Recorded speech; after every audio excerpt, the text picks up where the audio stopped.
So, if I recall, and correct me if I'm wrong, you all had explored pretty much the exposed southwest corner of this buried, strange, giant dwarven keep.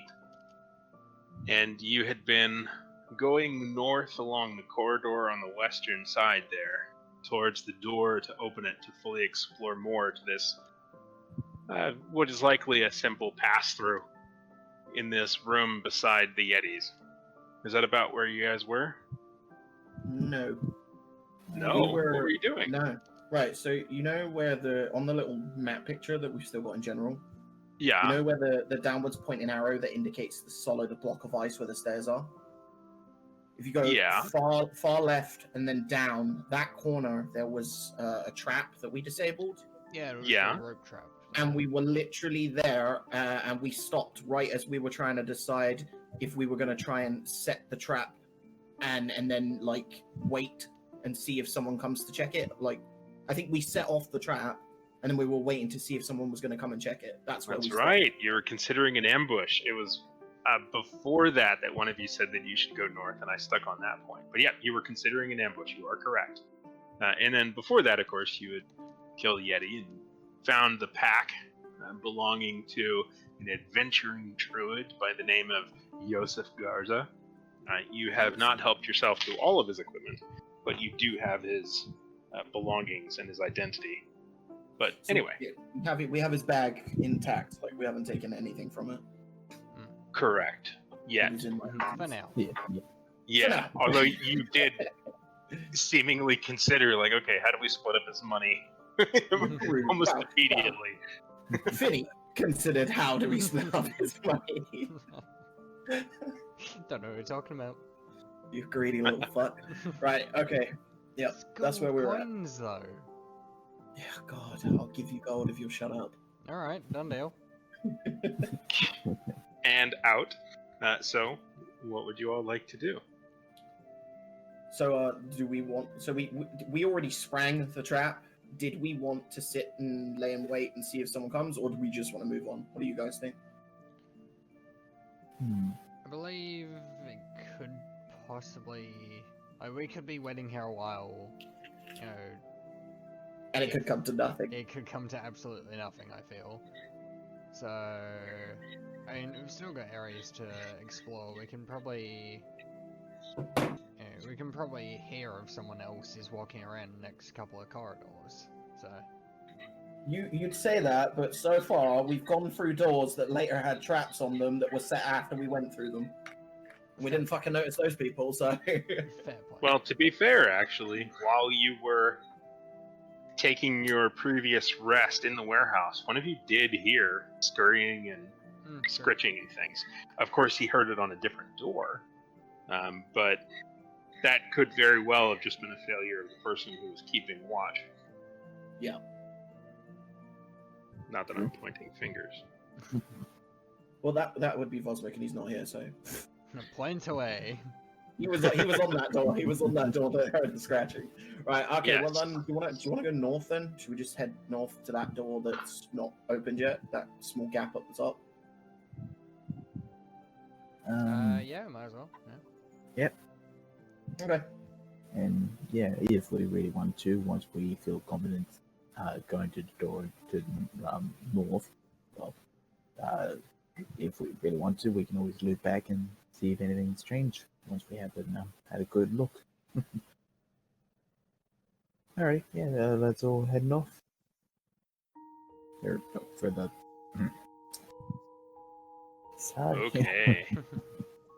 Abandoning your potential ambush, you make your way further north, leaving the room with the seeming nets to be activated, and going into another room filled with, as I said before, odd, almost like pillars, but more like sticks, just being kind of shoved up against various points of the ceiling, which itself and everything else is rather large vaulted ceilings. This is a low, more flat kind of ceiling. It's a bit strange. But the very large door is still to the north, and it looks like it, if the handle is correct, it is a pull door. And so, yeah, what's the procedure? I was going to say same tactic as last time was just like slide along the wall, don't enter the center of the room. Yeah, I suppose so. That's what we did last time. We stuck Yeah. to the wall because of those pillars. Like, Okay, Do you not carefully be walk crushed. through, easily avoiding the pillars, not touching, not even going close, not a problem at all. And you get to the door. How would you like to open it? I presume same as all the others. I hop up on Yep. someone and open it that way, I suppose. well, even though he's not here, Vosmik is still here, so you're getting on his shoulders. Okay, fair enough. You get on the shoulders of Vosmik, and you move closer. So, Finny, your passive perception is 12, correct? Yep, that is correct. Okay.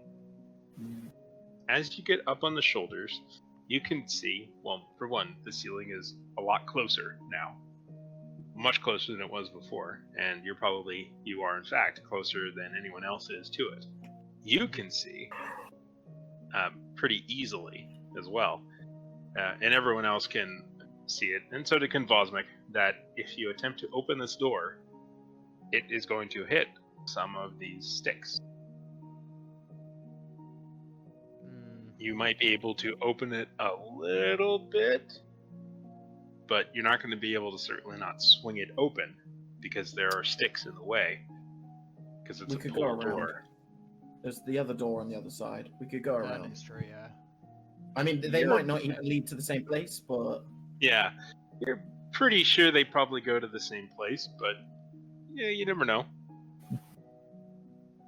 If you can, you're fairly decent with understanding direction and things. You're pretty sure there's another door, and it's kind of close. It's probably going to the same place.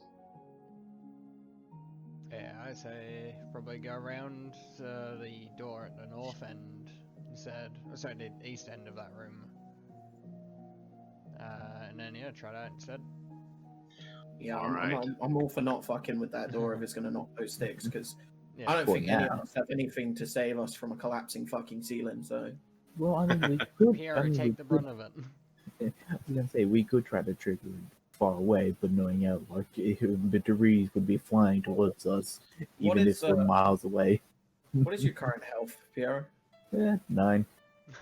And how much lay on hand, Paul, do you have? It's available? gone. It just. Right, let's not fuck with this ceiling. Okay. Alright, Pierre, Abandoning- You open the door, we'll stand back and watch. Abandoning your second plan in as many minutes, you slowly skirt the walls, go a little bit more south, and then head east, seeing the closed door that leads to the icy stairs. In front of you, you make a left, you go past the large statue of some sort of a blacksmith and some sort of a brewing maid, and continue into the very bloody hallway that just still stinks with the partially butchered corpse of a yeti. It's very cold, what with the door to the open room to the east. And to the west lies another giant pull door. Through what procedure would you like? Getting up on Vosmik's shoulders again? Okay, Yep. check the door first, make sure there's no sneaky traps or anything on it. Sure, roll a perception check. Perception is there. That is a terrible start. That's a natural 1. Ah, 3 total. Pretty- 3 total. pretty good. You're looking at it. Yeah, seems fine. Ah, Perfectly yeah, reasonable. It's a nice wooden door. Oh, yep. Uh, Guess I'm hopping up and opening it then. Vosmik, since he is there, will also be rolling a perception check just to see. And wow, he rolled a natural 20. Oh, well. Wow. He's better than you in every way. So, Vosmik, coming forward, since you are looking up, he is looking down, and he sees that from the distortion in the blood, since he's now close enough to really get a good look at it, what with the brightly lit shields and such, he sees that the blood from the Yeti was disturbed. He can see a circular swipe from the door opening, and he can see various little marks of almost look like clawed feet walking around in the Yeti's blood. Whatever came out, and probably whatever butchered the Yeti, almost certainly came out of here. Maybe it was the Would other you like to- Yetis. Would you like to continue in? I mean, the two Yetis that we encountered before killing the first one, yeah, they did seem to be more passive. So maybe if we can find out what happened to them, Yeah, at least know we where don't they have to. went. Yeah, It's unlikely that the beast-like Yeti came out and used small tools to butcher one of their own, and even more so, it's unlikely that they would have left through one area and then necessarily gone into the other. Plus, it looks like whatever butchered it came out of here and then dragged part of the Yeti into there. Right. That it I thought the Came other- and went from there, and that the claw prints are like smaller than your hand. They're very small, I and the thought- Yetis were quite I large. thought the big Yeti was just torn apart by like giant claws and shit. That's my bad. No, I think No. I remember DM saying like not last game, but maybe game before that something surgically took this thing apart and took certain pieces of it. Not so much surgically. Surgical is too kind. This thing was hacked to pieces, and bits of it were removed. Like whole chunks of the leg were removed, big parts of the back. But it looks like it was chopped at with like axes and daggers and who knows what. But there's clearly a significant amount of damage. It was even worse than the way you guys left it. It was just chopped to bits, and there's little chunks all over the place, and there's blood splatter all over the place. It is gruesome. And you said the footprints like came out of this door, they didn't come back at all, or? No, they came out, and then like, looking at the blood, there are footprints coming. You can see that there's a radial swipe from the door opening, and then you can see claws coming out, and then you can see things that are bloody being dragged in with claws going in. And so it is almost certain that whatever chopped this thing up came out from here, chopped it up, and then dragged chunks of it back in. Don't press F where it's supposed to claw on the small items. They really did work really quickly. At this point, we've been every other direction in this Yeah, place pretty much. and run into nothing but dead ends and traps. So we don't have much other option but to go through this door, unless somebody else. Might has as well. There- Might as well. There are a couple of directions you haven't gone, and there's another door you haven't opened. All the way across the big courtyardy bit, the big section near the gate. Sort of. The big- Yeah, you haven't really gone into there too much either. Right near the entrance is the path to the right as well. We never went down there. I swear that was blocked off. Yeah, as I'll well. post this again so you guys can get a fresh look at it. That's pretty much everywhere you've been and everything you've seen. Mm. And of course, you've got the portcullis that Fenny, having gone up and close to it, is pretty sure he could squeeze through. Oh, yeah, I forgot about that. If he wants to. Or if he's made to, you just gotta push him hard enough. Wow. a quick throw. I mean, it is icy. He could just slide right through. Whee! Well, maybe. Might need a little bit more precision than that. But, what do you guys want to do? I mean, we can carefully open the door and see what's through there. Yeah, I'm game. Mm-hmm.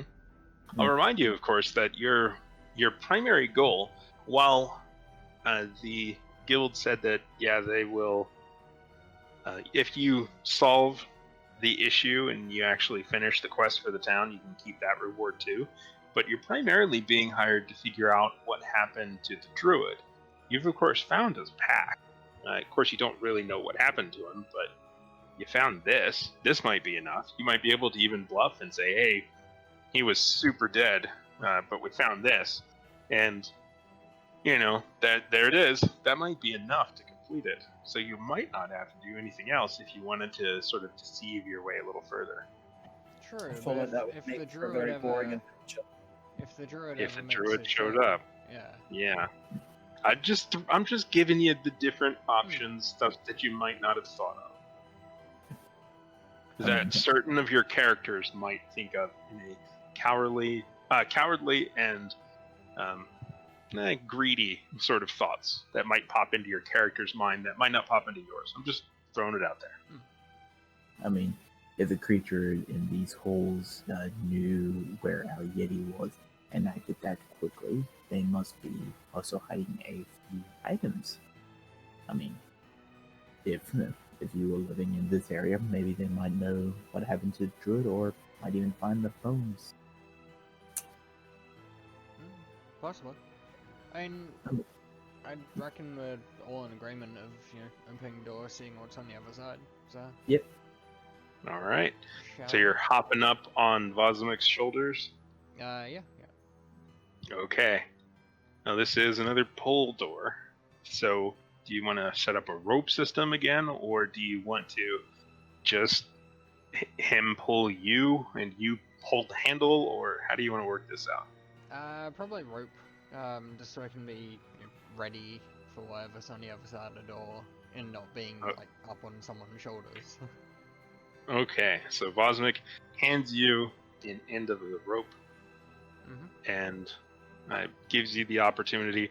You could tie a knot, but Vosmic has the brilliant idea in that you're just pulling it. You could just not tie a knot and just put the rope through the iron ring and then just pull both ends of the rope, and that way you don't have to untie it afterwards. Yeah, that works. So maybe try that method. So Vosmic, smart enough to come up with that. I know, it's weird. It's so Crazy. straight. It's like got he's not smarter, himself. Anyway, so do you want to open it and then put the rope through it, or do you want to put the rope through it first and then open? Probably put the rope through it and get ready, and try and open it, and then as soon as it's ready to be, you know, pulled, try and drop down. Okay. I mean, you could get down before then. Like you said, we can put the rope through the ring. You can climb down, and then we pull the bloody rope. Well, I've got to twist the thing to open You it. gotta twist it. Yeah, but you're gonna have to do that regardless. But we don't have to. The door will still be closed at that point, even if you've undone the latch. I mean, the door would have to be at least pulled slightly, because if I turn it and the door's not pulled and let it go, it's just gonna latch itself again. That's how doors work. Well, Yep. Assuming it's not rusty. Fair point. How do you know? Test it, find out. No. Nah, you fucking climb up here and do it. It could be rusty, it could be icy, the cold could make it stick. There's a number of things. No, I'll try and... How loud are you guys having this conversation? Just curious. Very, very, very, very, very quietly.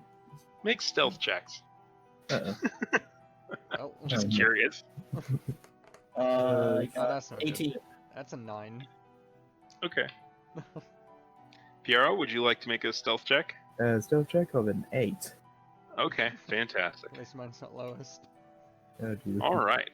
So, and you all are kind of having this back and forth a little bit. What have you settled on? Put the rope through it, then rotate it. Do you want to test it first, or do you just want to have them being Alucard and Piero potentially to hold the rope so that they're ready to pull it, or how do you want to manage this? I'll turn it and, you know, pull it out, you know, slightly enough so that if I let it go, it's not going to re-latch itself, and then try and get back down. And if I can, I'll also ready my crossbow as well.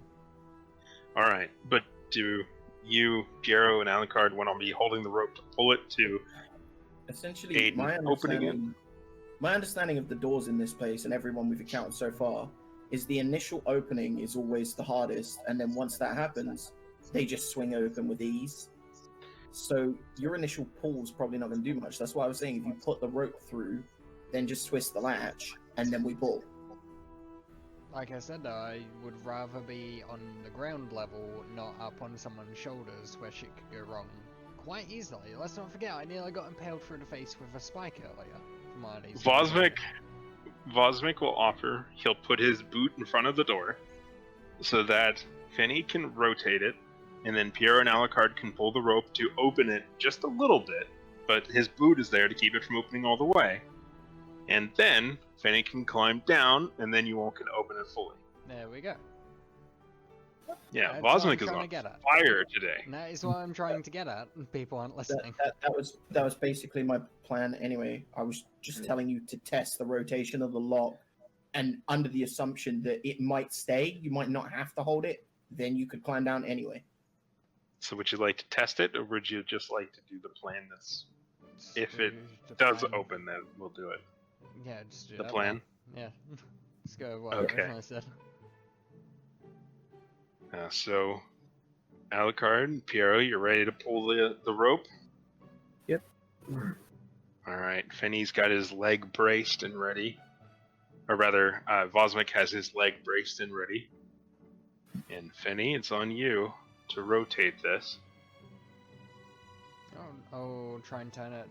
Try and be somewhat quiet about it. Okay, make a sleight of hand check. It's probably gonna creak anyways, but... There we go, that's better. That's a 25. That's fucking It good. It is very quiet as you turn it. You can feel the vibrations through your hand of smooth metal rotating on smooth metal, but nobody else can hear anything. It is so quiet as you open it, and there's just the slightest click as it finally opens entirely. And with a little nod, Piero and Alucard are able to pull the rope. And there's the very almost unnoticeable kind of the cinching noise of a rope as the door opens just a hair, just enough that the latch can't undo, as the plan goes perfect. Nice. And the door is held open by Piero and Alucard, but not too open by Vosmik. What do you guys want to do now? Well, as I mentioned, I'm gonna get back down and ready my crossbow if I can. If anything lunges out from that room to try and attack us, I'll try and fire at it. Okay, you get down and ready your crossbow. What's everybody else doing? Pulling the door. Yeah, we'll me and Alucard get ready to pull on the rope. Once we get Vosmik, prepared just to remove his foot so he doesn't get crushed. Alright, everyone is moved back a bit except for Vosmik, so you guys are going to be able to be clear so that you can give it a good yank, both of you pulling.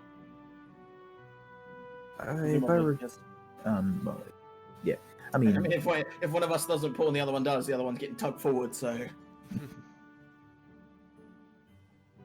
Okay. So, do you want to, somebody want to hold up a signal? Do you guys want to do a count? How do you want to time Vosmik running back? I think we should bring... Just to clarify, we're not holding... rather than holding a rope each, we should bring the two ropes together and both be holding onto that bundle. That's what I figured, yeah. Right, just to clarify, because if Piero is stronger than me, then, as I said, I'm just going to get pulled towards that door, so... Which is fine, I'm okay with that. I see no issues with this plan. Yeah, I'm that's not it. sure Just what put the you're worried range guy about. at the front. Mm-hmm. I mean, it makes sense. So, you're gonna, like I said, is there a signal? Who's gonna call when for Vosmik to jump back and everybody to jump into action? Or do you want him to just back away slowly, and you guys just hope that the door doesn't open anymore nor close anymore? I mean, we're opening it anyway, so if it does open, it's going to open. he might as well just move back. But you guys don't want to be ready. You just want him to do it whenever he feels like it. I guess so. Okay. I mean, He pulls back. You pulling the rope. The only person ready is Finney as the door opens, and there are 5 figures that are on the other side that immediately shoot crossbows at you. Finney, I'll give you a chance to shoot back first, Okay. since you were prepared for this. Okay, alright, let's see. Roll 2 hits, that is a 12 to hit. Okay, that does hit. Go ahead and roll some damage. Nice. That is a 7. Okay, you throw it into one of their chests and it falls back. Its crossbow goes off and the bolt clang, clang, clang clatters down the hallway as it goes way over everyone else as it falls back. The other 4 release fire, and they basically a bolt, a whole bunch of bolts hail in at you guys.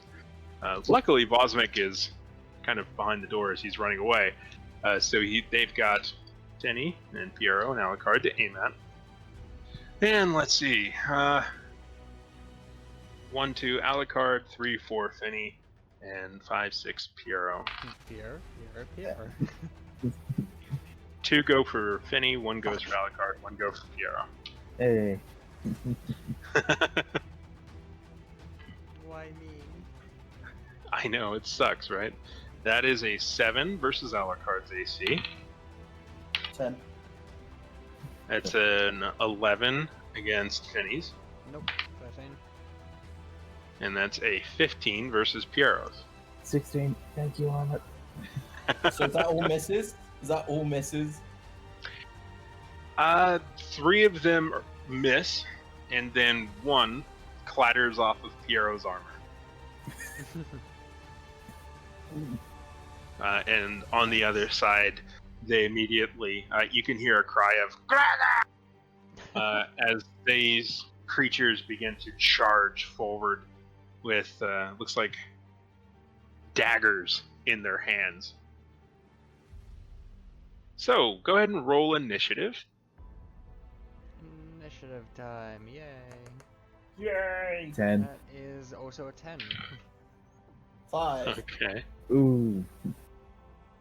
Alright. And I gotta roll for Vosmik because he is technically there, and of course he rolled that number. So, If we both get 10s, does it work off of who's got high dexterity. Yeah. Yep, the dexterity. What's your dex? There's -1. So Alright, 8. yeah, I'm going first then. Mine's +2. Okay. So I'm going right before here. So, Finney, Piero, Alucard, and bad guys. Angry goblin things. Well, if you want on your turn, you could do a nature check, try and figure out what these things are, or Yep. history or something.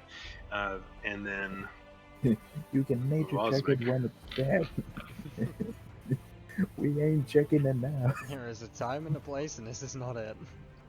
So, these bad guys, these creatures, the remaining 4, charge quickly at you all. Just and they begin to slash at you, keeping the same target designations. 1 going after Alucard, 2 going after Finney, and 1 going after Piero. I know, right? I mean, this is a pain. So, the one that attempts to slash and stab at Alucard. If I may, Yeah. how close is Alucard at the moment? You all are all within about 5 or 10 feet of each other. Okay, then I I mean, like you're to- in. The hallway's only 10 feet wide, so Do I still have my shield on me? presumably yes. But in terms of on you, you didn't necessarily have it in hand. You were pulling a rope. Your hands were empty. True. Okay, fair enough. Okay. So, that is a 15 to hit Alucard. Yeah, it's Okay. You take a monstrous, wow, actually that is pretty good, 5 piercing damage as this almost looks like some sort of a bluish material of some kind. You know this thing's got to be covered in poop. I mean, come on. As it just jabs in. And, oh, God, right. Oh, I need that arm. And then the next attacks go after Finny. That's a 19 for the first one. Yep, that'll hit.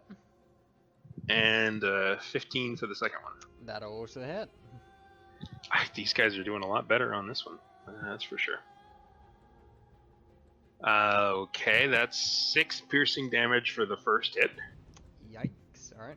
Yeah. How you doing health-wise? I'm fine still. You take 3 for the second stab.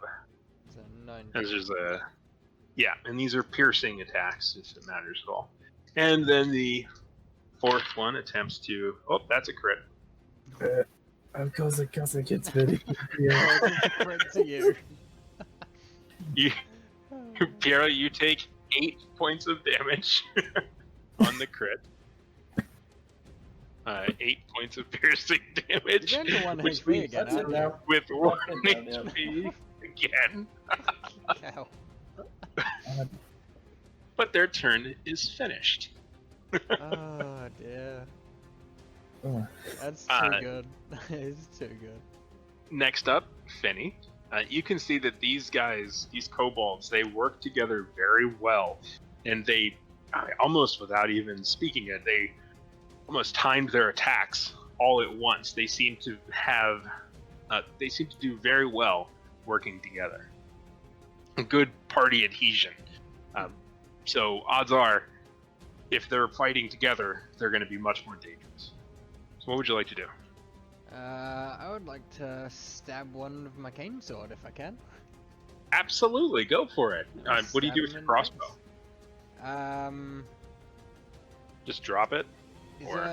Is there like belt hook or something I can put on? I'm presuming. Like It's a hand crossbow, right? It's pretty small. Yes.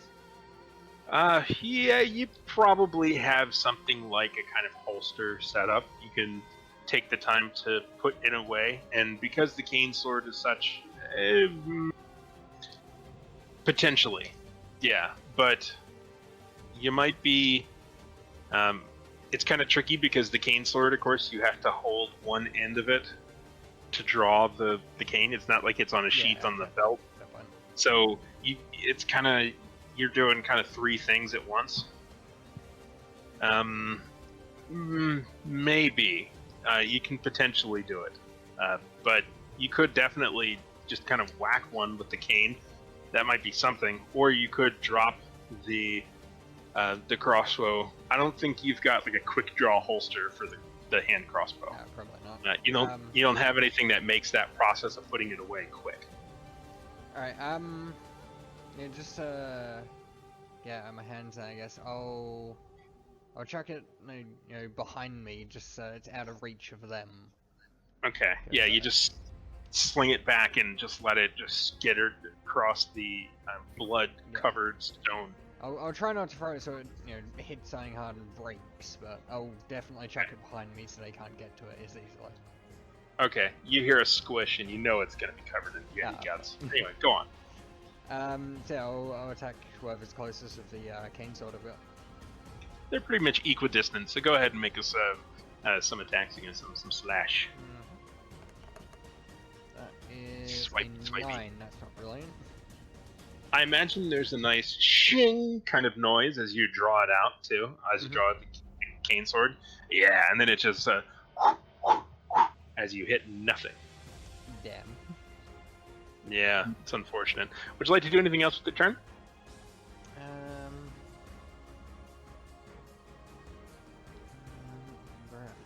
It's not really a lot I can do. There's nothing I can really do. Nah. Okay. Nah, I'm done. Piero, what would you like to do? You got 1 on you, 2 on Fenny, 1 on Alucard. Vosmic's behind a door. You don't know what he's going to do. And you are in a lot of pain. Okay. I'd like to rearm myself with my sword and my mace and shield. All right. So your mace and shield, you can certainly get those out. You kind of had them relatively close at hand. Bringing them to bear again. What would you like to do with them? I would actually like to command the one that is attacking me to a halt. Okay. Interesting. You command him to halt. And this is a wisdom saving throw, correct? Yes. All right. He does it at a wonderful -2, and he rolled a total of 4. You order him to halt. Let me see. Command, I'm pretty sure he doesn't have to speak the same language as you, right? Actually, no, I'm not entirely sure. Yep. Let me see here. Command, one word. Command a creature with succeed in the wisdom saving throw, which you failed. Spells no effect. The target is undead if it doesn't understand your language, or if your command is directly harmful to it.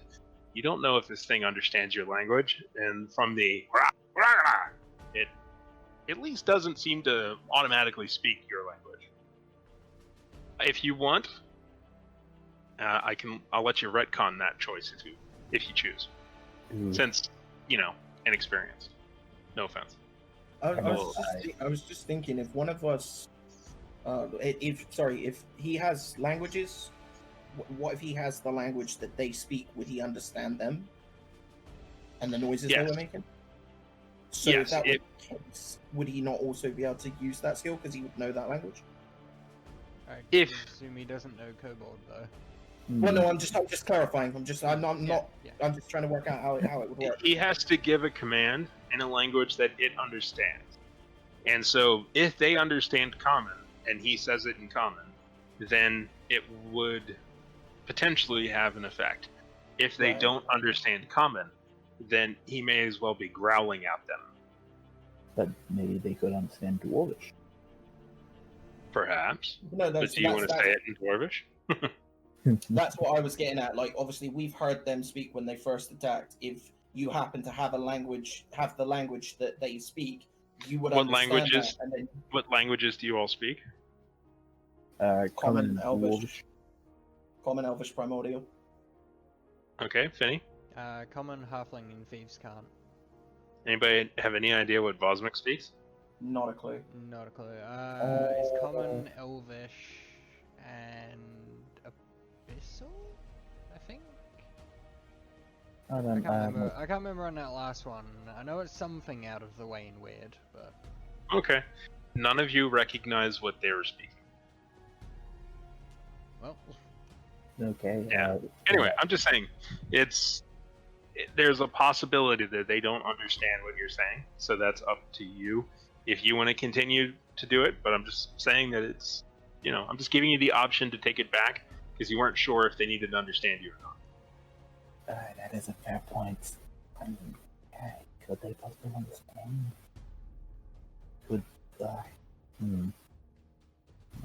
As it made a fair point, they probably would not understand, or they would not speak any very common language, or whatever they speak would be very brutish. Yeah. Okay, yeah, in that regard, I'll just retcon it. That is embarrassing. Whoops. It's perfectly fine. Perfectly fine. It's okay. So what would you like to do? Okay, is it possible to try to swing at the one that attacked me? Yes, it is. But as you do so, or rather, is that what you would want to do? Yes, that is what I would like to do. Okay, as you attempt to do so, you feel that old paining tingling in your nerves from your lingering injury. Go ahead and make a Constitution saving throw to see how you handle this nerve damage that you are continuing to live with. 15.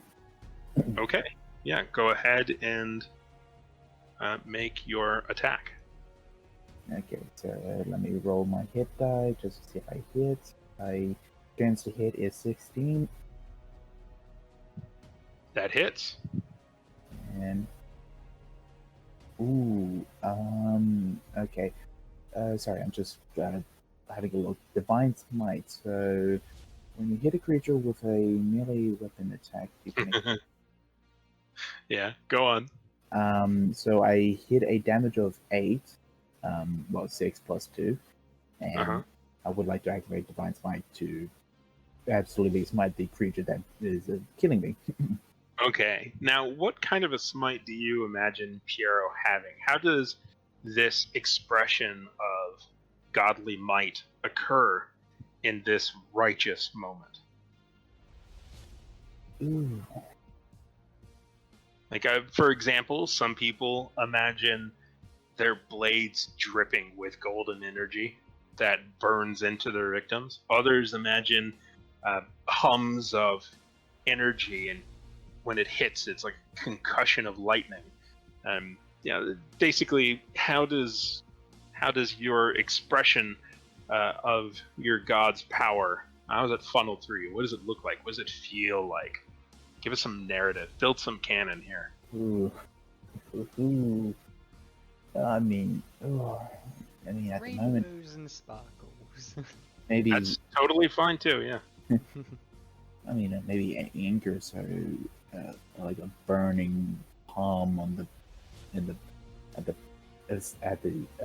the palm of the body, the mace.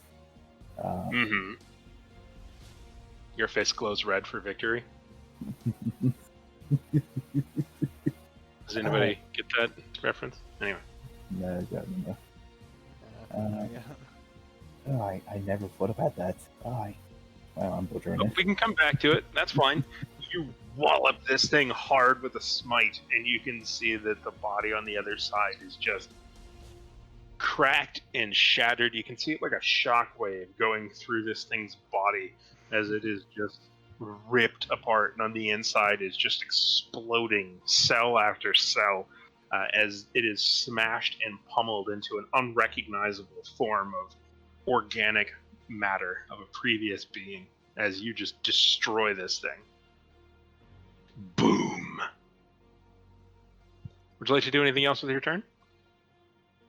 No, I'd just like to make sure that I'm still very close towards Alucard and Finny. Sure they don't get you are too far. close. Okay. Next up, we have Alucard. What would you like to do? I'm gonna cast Blood Rain on the one that's attacking me. Nice. So, if you would, describe that for me, or if you would also too, maybe the spell. I forget what it's based on. I forget what it's based on, but it basically, I extend a hand towards the creature, creating a blood red cloud above their head, which bursts and rains down upon them. The creature must succeed a Constitution saving throw or take 1d12 necrotic damage. Okay. Constitution saving throw. They rolled a... Let me check their Constitution again. They rolled a 12. It says attack save con 13 on the skill. Okay. So, they failed. So now Go ahead and roll some damage. 9. 9 damage. You create a strange storm above that begins to basically you activate the beginning of the Blade movie, and blood begins to drip I down. literally watched that yesterday.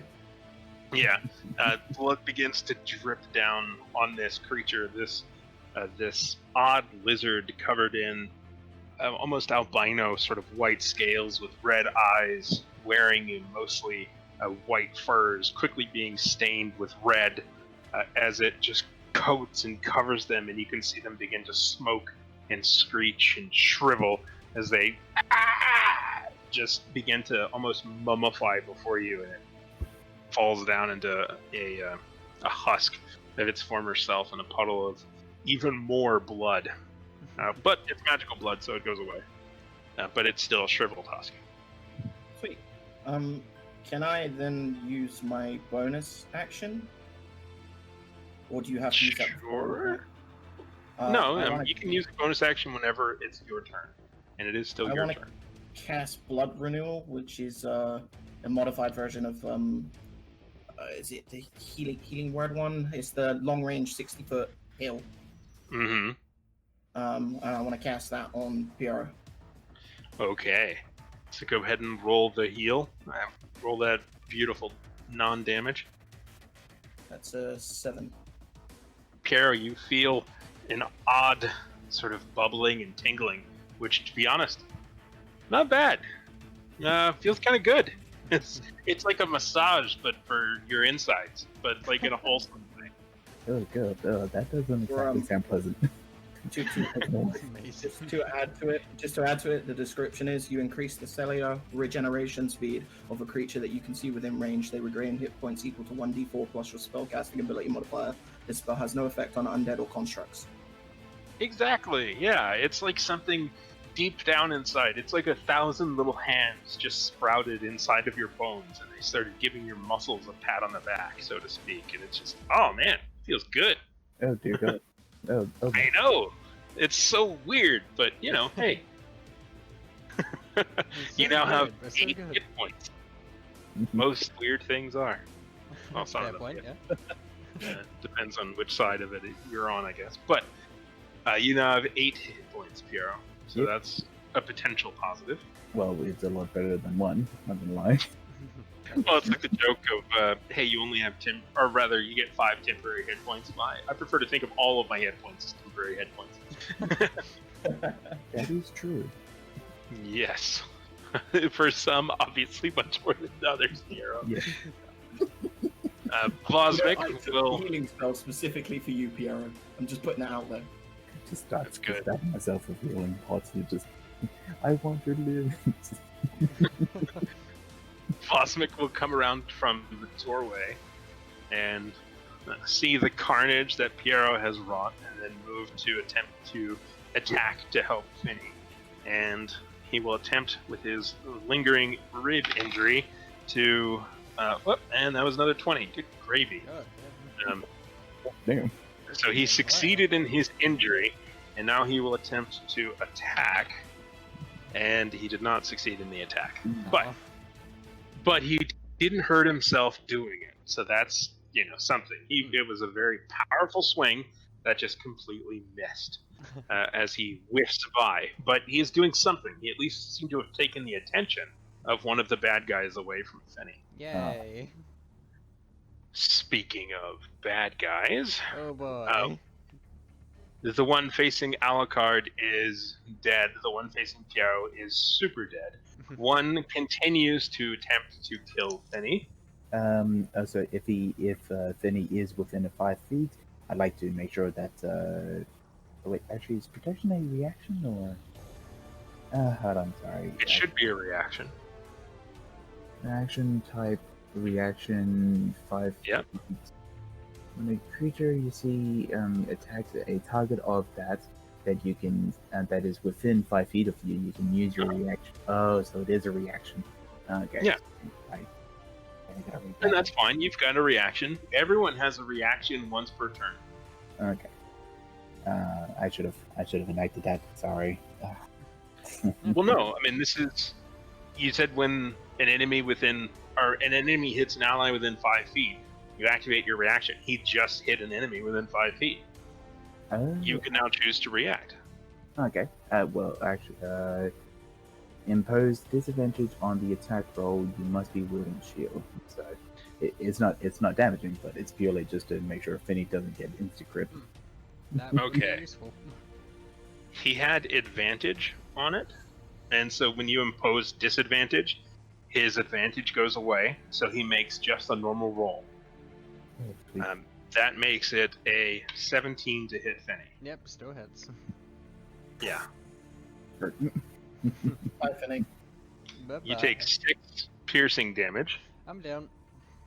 as a sharpened stick jabs into your collar.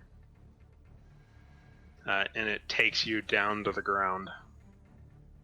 And then the other remaining that has not gleefully taken a life or attempted to take a life this turn will attempt to hit Vosmik. And yeah, that's a really low number. He is just kind of stabbing at Vosmik's midsection, and it doesn't seem to be doing anything. And he takes a moment to look, and his dagger is getting dulled on Vosmik's armor, and he's just annoyed. But the little creature that attempts to make the attack attempts to, seeing that this is not going well, will attempt to scurry and run away. Piero, you're within 5 feet. You could take an opportunity attack, but you used your reaction to defend Finny. So you don't have your reaction to take an opportunity attack. No. That's unfortunately. There's another enemy, but Alucard, you are closest to the one to Finny. The other one is closest to Vosmik. Vosmik will take his opportunity attack, though, and see if he can hit him, and no, he did not hit him. Very good at avoiding damage. He's swinging too high. He would be cutting heads off of anyone that's taller, but these guys are just a little taller than Finny. So this one creature scurries back into the room which it had left, and another one is still standing over Finny and seemingly looking around like, hey, where are you going? He's like looking at his ally running away, like, come on! Come on, one down, free to go. Exactly, like, we're gonna win.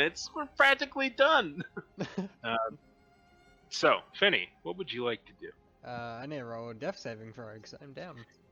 Yes, you do. Now keep it to yourself. Only you know what you roll. Quickly, before I roll, Sure. With the lucky skill, did we determine that doesn't affect death saving throws, or it does affect death saving throws? I believe lucky does affect death saving throws. Gotcha. So I'd figured that out before I rolled. The lucky feature officially from the head of rules does work with death saving throws. So you're fine. I love that. That's so brilliant. No, I mean, it makes sense. A lucky person would be less likely to die. I suppose, but even still. Alright, cool. I mean, you could always choose to ignore it. No. No. Nope. I mean, that's on you.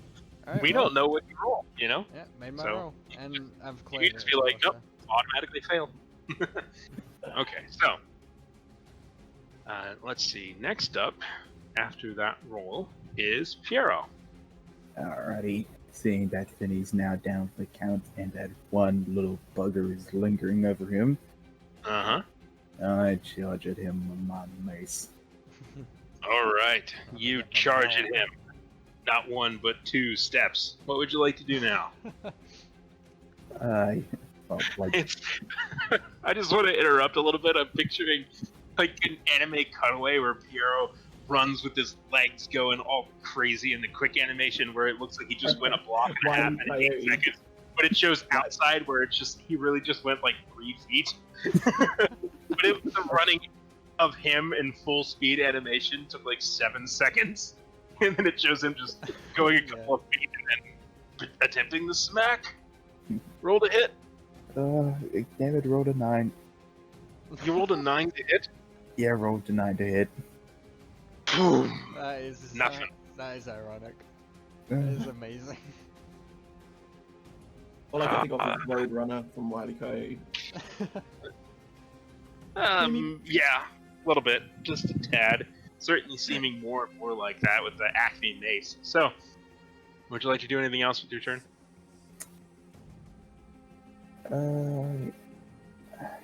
Maybe I'll just get a reaction just in case if he possibly plans to run away. I could, yeah. Well, also, the way a reaction works is it's something that you can use when on someone else's turn. And so there are some reactions that are always ready to be triggered, and others that you prepare to trigger. For instance, Finny prepared himself to shoot a crossbow bolt if something happened when the door opened. There were guys, so he was ready to react. An opportunity attack is a reaction that is made you don't have to ready an opportunity attack. If somebody attempts to run away, you can just make that attack because it is it's something that triggers from them running away. It's always an option that you're able to do as long as you have your reaction. In this instance, if you want to prepare an action, it would take up your turn to do it, to prepare an action. And since you've already taken your turn, you can't prepare an action, unfortunately. Yeah, fair enough. Yeah, but you can if you wanted. You could like stand over Finney to protect his almost certainly dead corpse, or you could, just do nothing. You could if you wanted. You could try to flank this guy to try and prevent him from running away to make sure that he'll have to go around you to get away if you wanted, or you got a couple of options, or you could run away. You could just leave too. That's up to you. Yeah, but I'll just stand menacingly very close to Finney and just try to block his way if he plans to run. All right, so you kind of get between him and the door, so to speak. Yep. Okay. I just pictured Pierre grabbing the little bag of the druid and just gunning it down the hallway. He's like, I'm out. Bye, guys. I'm gonna get a Alucard, reward. Alucard, what would you like to do? The one that was near Vosvik that ran away, how far away from me is he at this point? Is he still in sight? Do I have line of sight on him? Yeah, you've got line of sight. He just ran into the room, and he's no more than a couple of feet into the room, and he's just sort of looking back and looking around. If you were to guess, you could see yourself in his shoes pretty easily. He's trying to figure out, okay, how do I get out of here? What do I do here? How do I get out of this? I'm gonna cast a blood spear at him. Okay. Conjure a spear made of blood, which is then hurled towards a creature within range. Go ahead and roll to hit. I rolled 16. Okay, that hits. Go ahead and roll some damage. I rolled 8. Okay. This spear of hardened blood just goes clean through his torso, and he just lands with tongue laying out. And you can see the tongue is just like kind of getting stuck and frosted on it's twitching a little bit on the dirty stone below. Would you like to do anything else? Pierre, you're good at the moment. You're on like 8 health. Can I don't know. Again, I don't know how this works. Can I do anything to help Finney in any way? I'm guessing my healing won't do anything because he's down and out. Right? Your healing, if he's alive, your healing would wake him up. You would magically be able to heal him. Be able to kind of bring him up. Yes, I will use my bonus action. Yeah, right. I get one every time, yeah, just so I know. Yeah, you get a standard action, a move action, a bonus action, and a reaction for every sort of turn. Okay, yeah, I guess I'll blood renewal. It's not a lot, you get one of each. No big. So I'll blood renewal him just to get him up. Now, so you said that's kind of based on Healing Word? I think that's the right one. It's like the level 1 skill that has like a 60-foot range, and it's like 1d4 plus spell casting ability. Mm-hmm. Didn't you write it down in your player notes? You wrote what spell it was based off of? Yeah, actually I did. I added them, didn't I? Yeah. 1 second, sorry. It is, Healing Word. Okay, so for that one, a creature that you can see within range, etc., etc. So yeah, it works. There are some spells that the target has to hear you, or basically be able to understand. But no, this is fine. So yeah, you do that. You heal him. That is the lowest I can possibly roll on it, a 4. So it's a heal for 4. It's something. Yeah, it's something. It's something. Finney, you now have 4 hit points. Alrighty.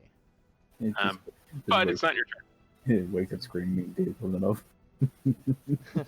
I wake up just like, fucking kobolds!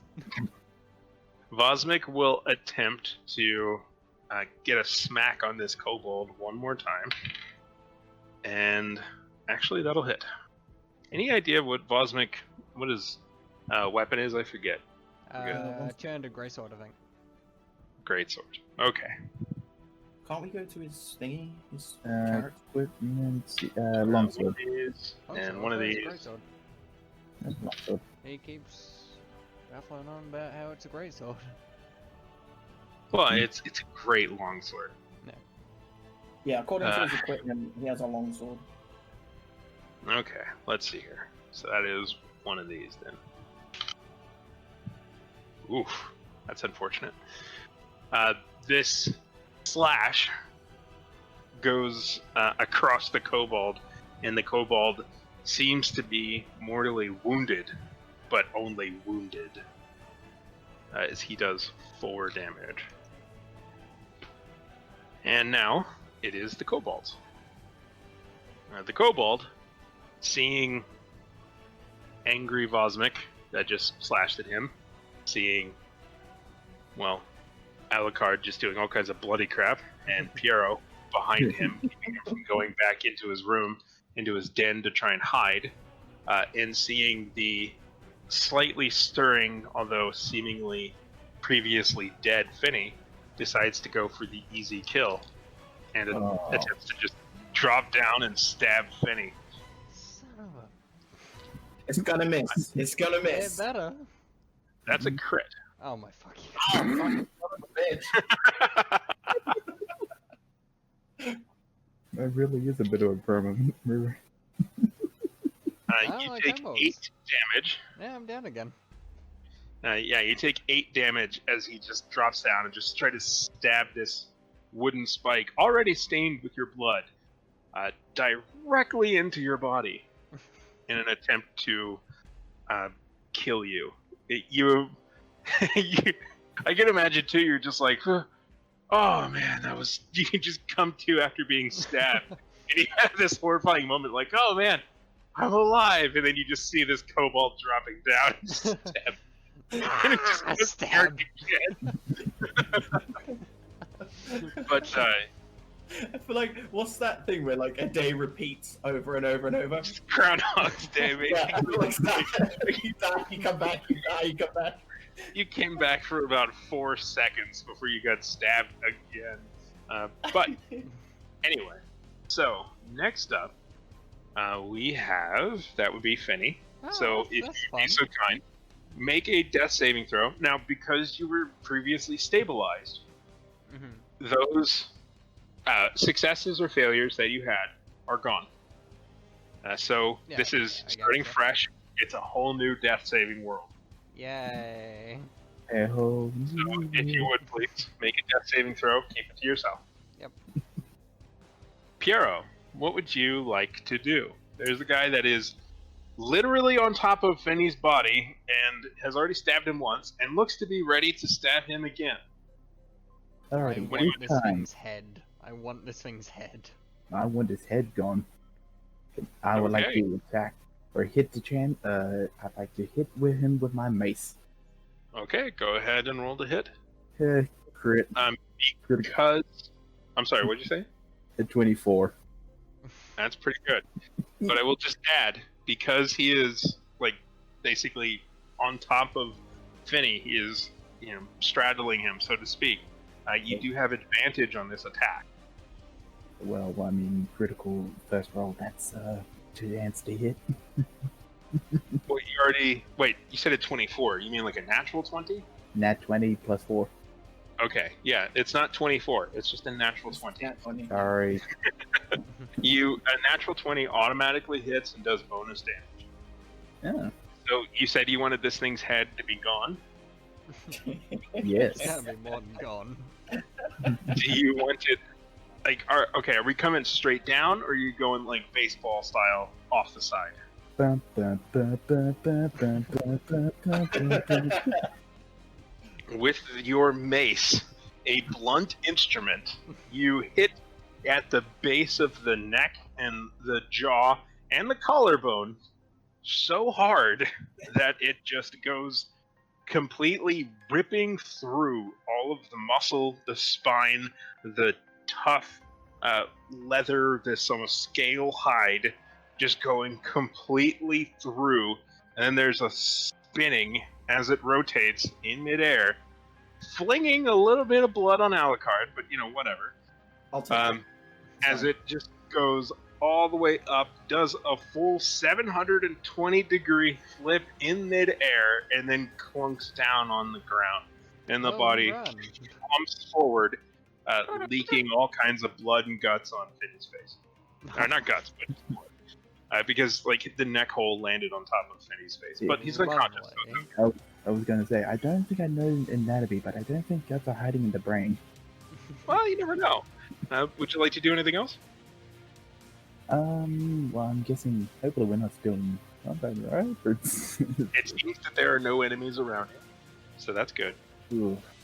I'm guessing since that's pretty much my turn, I can't stabilize Finny yet, so No, but you can be ready to do so next turn. yeah, I'll get ready to stabilize next turn. Okay, so basically, kind of kneeling down beside him, putting down your mace, getting ready to stabilize. Yeah. All right, Alucard, what would you like to do? There's nothing Finney's else to just do, is been, there? yeah, Finney's basically just been finished off like a vampire. There's blood everywhere. There's just some of it brought by you, some of it from a Yeti, some of it from allies, some of it from lizard folk. There's a lot of blood, a whole lot of blood, and I mean, it seems fine. Everything's kind of quiet, kind of nice. I guess that's what happens when Finney gets stabbed in the chest. What would you like to do? I don't know.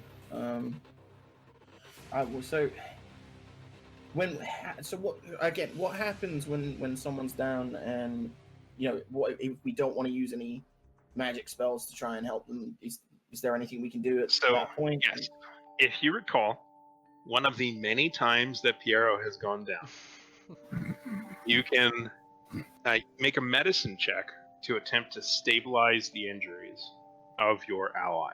And if you Okay. stabilize them, then they will no longer be dying. They no We should longer be make professionals at this point. No, Yeah. we shouldn't. There's so much to remember. No, But they I'm will- just saying professionals at stabilizing someone because of Yeah. Piero. You can stabilize them, but they will no longer be dying. They won't be making death saving throws, but they will still be unconscious. Unless there is something that can help them heal to be able to recover, then they'll have to wait. They'll have to rest for an hour to be able to spend hit dice, if they have them, to become conscious. If they don't have hit dice, then they have to be able to sleep for an entire long rest, which can be as much as 8 hours, or if you have taken a long rest in the previous 24 hours, which you have, he would essentially have to sleep until the next morning, at which point he can choose to spend the hit dice that he recovers every day Right. to wake up. So basically, you can stabilize him, but he'll be unconscious unless he gets some sort of magical healing, and he might be unconscious for a while. So I roll medicine for that. Yep. Yeah, so you can kneel down beside him and roll a medicine check, I got a which 15. is based on wisdom. Okay, that is enough to stabilize Finney, assuming he is not already dead. Are you dead, Finney? Nope, Okay, not yet. you are. Did you wake up spontaneously by chance? No. Okay, so you are merely unconscious. Unless anyone has anything else to add in terms of healing. Oh, by the way, combat rounds continue as long as there's the risk of harm, whether that be from traps, or whether that be from enemies, or whether that be from poisons or death saving throws. So you were still in combat because Finney could still die. Now that Right. Finney is stabilized, you are no longer in combat. Basically, you're able to fast forward. You're no longer held to the rigors of turn. That is true. So, with Finney stabilized and covered in a lizard corpse and severely injured, which, by the way, yeah, we're going to roll again on that lingering injury. There's a high chance that you're going to have a little bit more than just a tiny little scar. But Slightly bigger scar on the other cheek. entirely possible. So, what do you guys want to do? Cool. So now Nothing I can do. So That's true. You're unconscious. let's. Yeah, he's dead weight for a little bit. I'm gonna I mean, have, even I'm more gonna so have than usual. sweet dreams of murdering tons and tons of kobolds. High or low? Wait, me or High or low? Yeah, high or low. High. All right. You do, in fact, have sweet dreams of murdering whole bunches of kobolds. Yay! And as you're doing it, women of all various types of races, and let's be honest, a couple of men, I mean, you know, whatever, are all just cheering you on. Yeah, way to go. He's our hero. We love Eddie. Yay! Yeah. Yay! Is one of them Papa Pietro? No. No Papa Pietro. Although there is someone in a Papa Pietro uniform that is very slowly licking a ice cream cone. Ew. That's A creepy as popsicle. shit. He's slowly eating a popsicle. That's so creepy. Like, just because Your of that dreams, adventure, man. I mean, don't that look at ice me. cream, man. I don't trust that ice cream at all. Right, okay. Foreshadowing. It's foreshadowing for the next villain. Right, I guess we need to do something. We're not really in a state to move forward until we get Finny off the damn floor. Nah, so- just drag me along. I'll be alright. You could potentially drag him into the den where these guys were living and close the door. You might be able to do something there. Or you could drag him back into the warehouse where you took your rest before. Can we Yeah. can we like check? Can we try to check the den where they were to see if it's safe to actually go in there? Absolutely, yeah. Go on in, and light is probably already cast, right? On whose equipment is light had been cast? Last I remembered, Vosmik cast it on his own shield. Fair. So Vosmik on this one will cast it on Piero's shield. Does Vosmik have a shield? I don't think he did. I thought he cast it on Piero's shield to begin Yeah, with. he gets it on my shield. He transferred it from your shield to something else afterwards. Oh, Anyway, it's now on Piero's shield. apparently he does. Oh, okay. So bloom, it's on Piero's shield. So Piero, you can go in there, and you all can make, or rather, those that are conscious can make perception checks to look around a bit if you like. Yep, we might as well have a quick gander. Got an 18. 12. Okay. With a 12, it looks really disgusting in here. It stinks even worse than the Yeti area, and even worse than Papa Pietro's freezer. This is revolting. Like, it is. In fact, make Constitution saving throws. The two of you. Yeah, 15. 11. Okay. Alucard, you get just a little bit sick. Like, you gotta... you gotta, like, swallow it back down a little bit. Piero, you're made of sterner stuff. Vosmik fails his perception check because he is vomiting next to the door. It's like coughing, like crying vomit. Like, oh, it's really bad. It is a disgusting room. But I got good news and I got bad news. Which would you like first? Yeah, the bad news. Yeah, the bad news. Go on. Okay. He's super dead. Would you What? like the good news? Wait, what? You found the druid. Oh, Okay, oh, remember that, but Finny just died. I was like, what? Yeah. The Mama Yeti came back for revenge. No. The head that is laying on the table looks a lot like the druid, and you're guessing that those things hanging over there, they look like human arms. It's probably those. You think that pile there were his ribs, and you don't see his legs, or most of his other bits, but yeah, super dead. He is super dead. Can we confirm for certain that it's him? Is there anything on him that would, like, his ID card? Does it have a picture of him? Like, can we confirm for certain that it is him? There are sort of descriptions in the records that you had. It doesn't really. There's not a lot of likenesses, no photograph. Okay. But I mean, it's I mean, there's no seems other, like him. yeah, there's Um, been no other druids nearby, so yeah, it's gonna Well, be really. But it's tough to tell if this is necessarily a druid. I mean, to be fair, this might be just some other humanoid that is presumably looking about the right age and with also dark hair. It could just be some other guy. But this looks a lot like the druid. It looks like kind of the description of the druid. Okay. Definitely. Okay.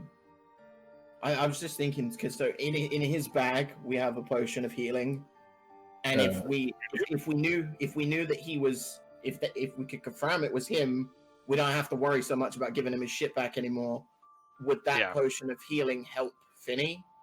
If it The was poured potion into of his healing, yeah, if it is a actual potion of healing, which it most likely is, would almost certainly help Finny, and it will do nothing to help the druid.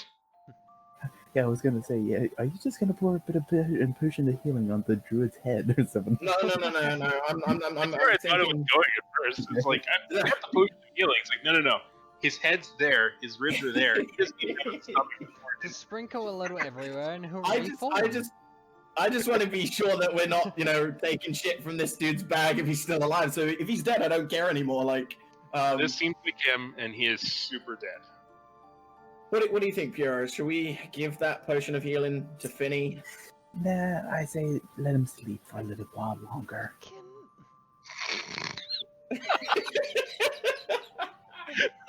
I mean, he looks peaceful-ish. It pops up in the top left corner of the screen. Finny will remember that. But can you if you're unconscious? I'll find a fucking way. I mean, we got two. We got basically. This is what I'm thinking. We got two choices. We can potion Finny now, and then we can all make decisions together about what we're gonna do next, or we drag his ass back to our previous place of stay, that little warehousey den, which isn't too far, I believe. It's pretty close, yeah. And Right then around the corner, rest- basically. And then take a rest there and hope he, get him to heal off his hit die, and then we still have that potion for later. I mean, what do you want to do, Pierre? Alrighty, let's go grab Finny's butt and let's go take a bloody break. All right, okay, back to the room. I'll add Fingers that crossed. there seems to be something of a cooking station that has been built into this room. And in fact, there is a little fire going. They seem to have dug into some corridors. You can see a little bit further, and you haven't really gained anything in terms of what's in this corner. And this is just, a quick cut. This isn't the full expression, but it's just a little 30 by 30 room.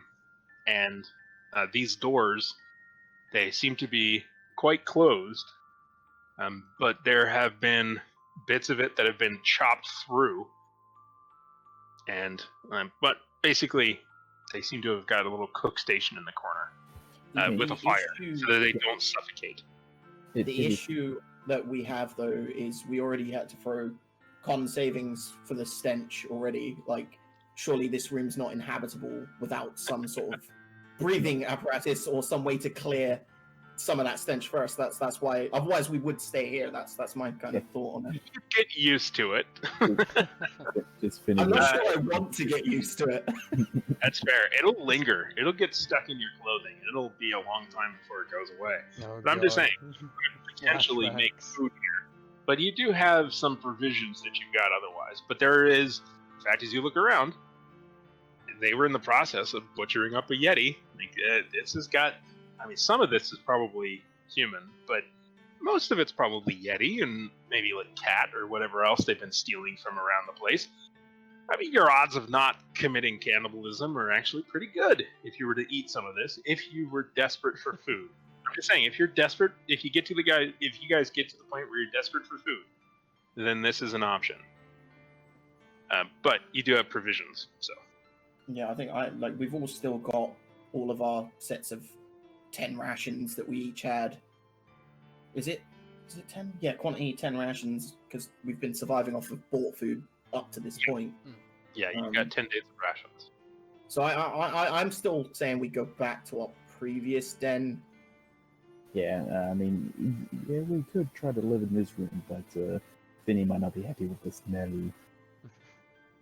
Just wakes up and it's like, hey, look, it's Pietro all over again. No, you fall back over dead again from the smell. Yeah. Let's head back towards the old den. And when we get there, I just want to try and make a check, make sure it's still safe there. Sure. Yeah, go ahead and make a perception check. I got a 17. And I got a 20. Okay. From your observations, both of you are certain that this is untouched since you left it, and that it is as safe as it ever was, which is to say, only slightly more safe than most of the other places. That's fine. We survived there earlier, so that's Yep. All right. Yeah, clamber in there. Do we want? I guess we want to close. Well, one door's still closed. The door we exited from. Do we want to close it behind us, or close it to ajar, or what do you think here? I definitely say close it behind us, just so. I mean, just remember, if we close it fully, we can't light any fire. If we leave it ajar, we can light a fire because then there's an escape for the smoke and. Yeah. True. Yep. It'll be a draft, but that's fine. Yeah, because you got doors on one side and the other. If you open both doors, especially, because to the far south, there's a little bit of an opening where you guys fell through, and there's a much larger opening to the north where the portcullis is. So if you open both doors and you start a fire, there'll be a draft that goes through that can take away the smoke, potentially. Yeah, let's, well, any way we can wedge the door, just so, it can leave that draft open, but we're not, Yeti can just knock open the door and just say, hi. I was going to say, do we need to wedge the doors? Like, these doors don't automatically swing closed on their own, do they? They're not like... I mean, you don't know. They might... you don't know. They might blow open in the smoke. They might creak closed. You don't know. Ooh. You know what? I mean, the Yeti seems to be no aggro from them. Do we really want to take the risk and just leave it open ajar? Well, that's what I'm suggesting. We just leave the doors like a small jar, not like massively open. I mean, worst case scenario, if they slam closed, we put out the fire. If they swing open, I mean, we're gonna have to be prepared for something anyway. So the whole time that we're resting, like, we're gonna have like Vosmic sort of on watch and maybe me on watch or something. This is more about getting Finny some chance to rest than anything. Don't worry, I'll watch all the doors. I've got this. Yeah. So that's what I'm saying. I'm saying we have the door at ajar, light a small fire, and just rest. Yeah. Okay, you can do so. How long would you like to rest? Make it a long rest. So a long rest is like an 8-hour rest, right? Yeah. Yes, and because guys, you took a short rest before, but you've only been down here a relatively short time as it is. To get the full benefits of a long rest, you're going to have to rest for like 15 to 20 hours. Because basically you can only sleep once a day, essentially. Like if you wake up for 2 hours and it's a tough 2 hours, you can't just go back to sleep for 8 more hours. You would have to rest until, like a full 24 hours after your previous long rest ended. Does that kind of make any sense? Like you woke up at like 7 or 8 in the morning. Your long rest you can only gain the benefits of the long rest until 24 hours after your previous long rest. That's fair enough. Yeah, so it's only like noon. So you'd have to rest from like noon to 7 in the morning to get the full benefits. I mean, if we like, let's do the benefit of maybe a short rest again. The only other part to say this is the issue with the short rest. We'll get a little bit of rest, maybe get healed up a tiny bit, but I practically have one spell slot left, and that's if I consume sorcery points for it. With a long rest, I would at least get my spell slots reset, so we'd be in a much better standing moving forward. And I'm guessing those. And I feel like we're gonna presumably we've finished our mission to find Gaza potentially. Yep. But I feel like we're still gonna be down here for quite a while because there's probably a lot more still to explore. Well, so maybe this find a way of getting out of here. Yeah, that too. So I feel like this might be the right time to take that long rest potentially. If we just hunker down in this room, try to keep as warm as possible, try to take turns watching, I guess. Yeah, okay, it might take longer, but yeah, a long rest seems we desperately need. Yeah. So, Fenny, do you have any hit dice remaining? Or did you spend them off? Normally you get the amount equal to your level. I believe I only spent one, so I should still Okay. have one left. In theory, yes, you should. After an hour, you can choose to spend that, and then you'll be at least conscious and awake and able to move around and do things. Even if you guys want to take a long rest, you'll at least be awake and you can think and discuss amongst the crew after you rest for about an hour. Short rest. So you can spend a hit die and then be amongst the conscious. Alright, it's 1d8 plus 1. D8. That is 5. Cool. Okay. As you rest for about an hour, you soon wake up, and oh boy, you do not feel good. You feel like you died twice. Oh, you kind of give a stretch. I only it remember hurts. one of them. Yeah, you got the, your shoulder is really sore from where you've been stabbed a couple times, and oh man, the second one. That second attack, when he came down, it came right into your throat. The stick was dulled a bit at that point, but you're pretty sure you got a bit of a throat injury. Oh boy.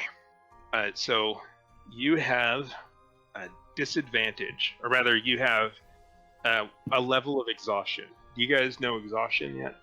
I know what it is. Okay, Yeah, so you have... You apply. That's just from having watched a lot of D&D things. So. Yes. So, Finny, you have gained a level of exhaustion, Gotcha. which is not going to be removed by just resting. And this gives you basically some disadvantages.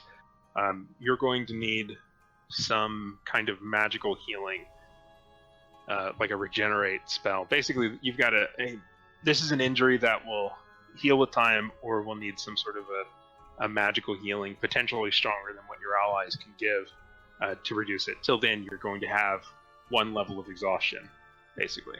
Mm-hmm.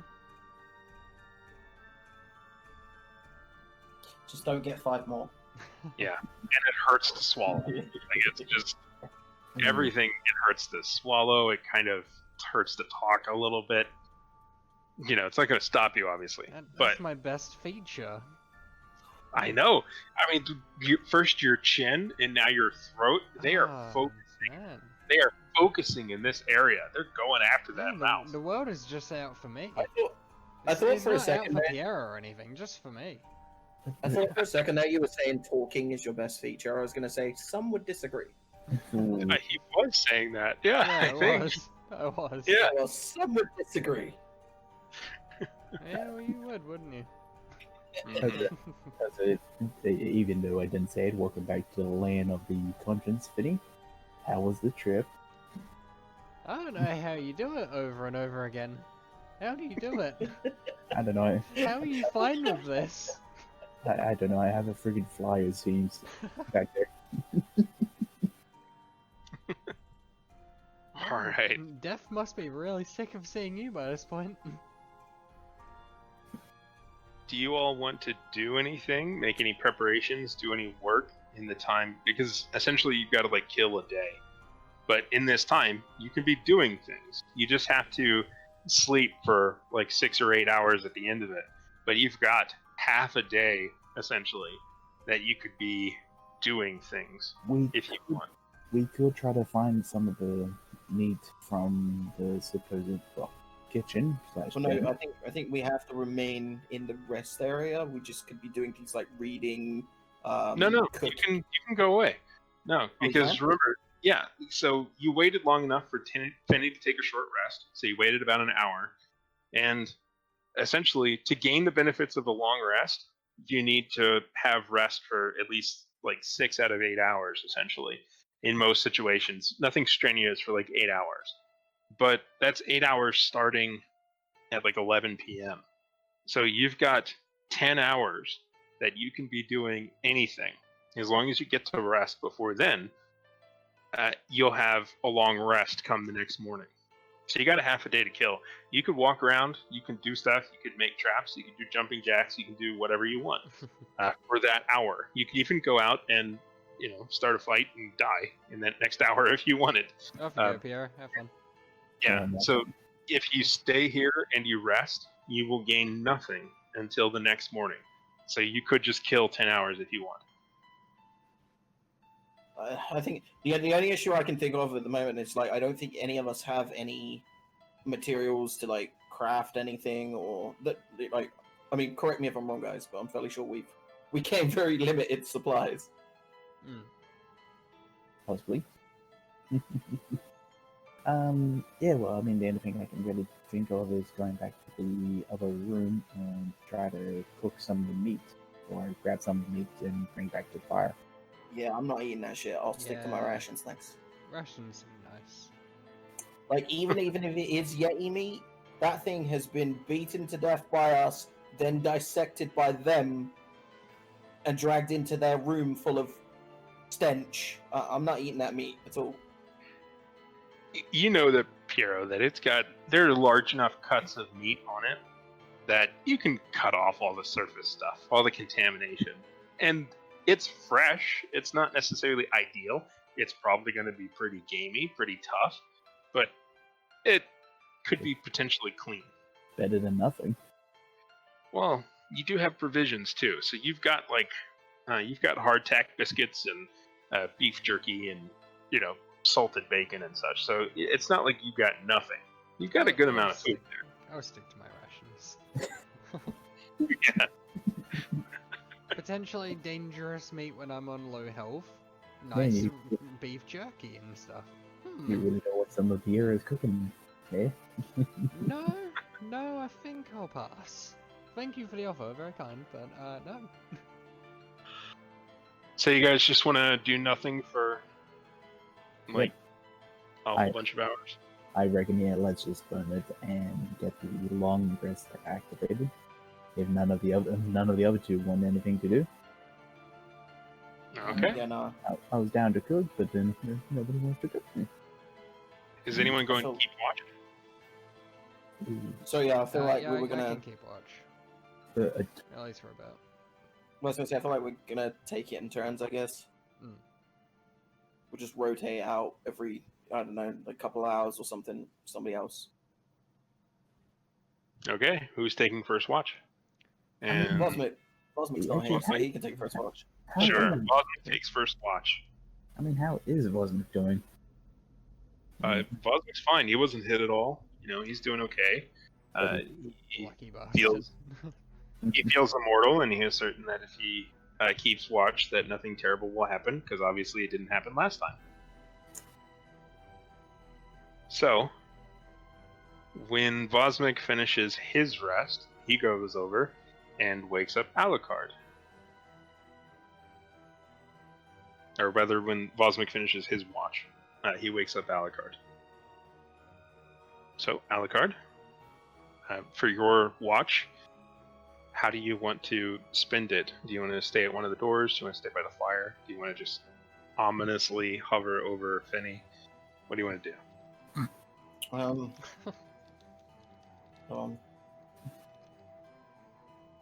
I guess. So, like, I'm just working out. So, like, on the map, you've got like the 4 sections with the single 1 section between them. That's we're in sort of the right side of that, yeah. You are in the room that is. To the left of the water. Hang on. Yeah, you are in the sort of warehouse, which I'm going to kind of circle in red a few times because, hey, hang on, it's a larger line width.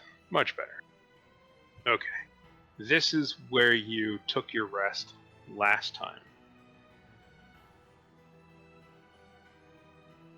And it's presumably where you're taking your rest this time as well. Yeah, I'd presume Yeah, so. yeah. Like, Yeah, so I'm so- just gonna sort of hang out like in that section, the 4 section to the left, on the left side. Mhm. So I'm sort of between the bottom area and the gap. Like, I want to sort of not have perfect vision of Mhm. of both entrances, but be somewhat between them. And I'm just gonna pitch up there and just listen. Yeah, And put your back against the soft dirt rubble there. Yeah, get a nice little relaxing.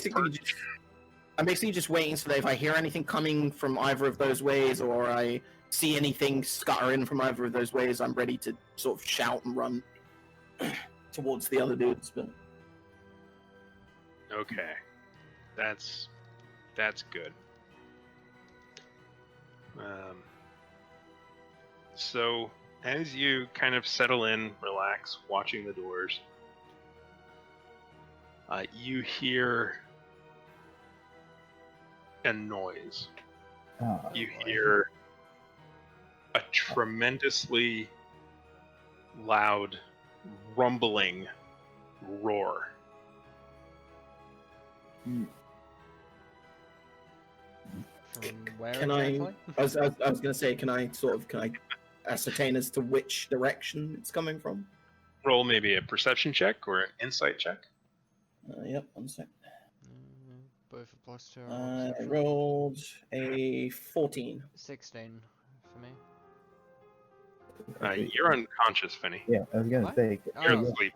Oh, I'm asleep, right. Sleeping. Ignore that. Yeah. Sorry, I thought I was up. I bet. It's fine. So with a 14, you're pretty sure it came from the north. Okay. I With that perception, am I able to in any way ascertain distance? Like, does it sound close or far or Far and loud. far and loud?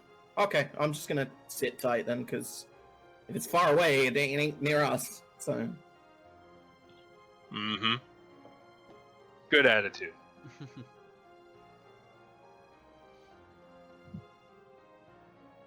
So.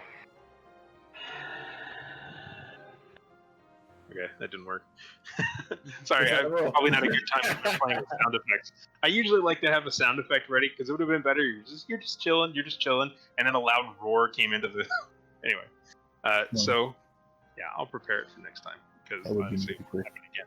Yeah. But you just like, okay, well that happened. All right. Who would you like to wake up for your next watch? I guess Piero next. As I said, I'm trying to give Finny as much rest as possible, really. That's fair. Piero, Mm-hmm. how do you spend your watch? And Alucard, do you mention? Oh yeah, by the way, there was some sort of a weird noise.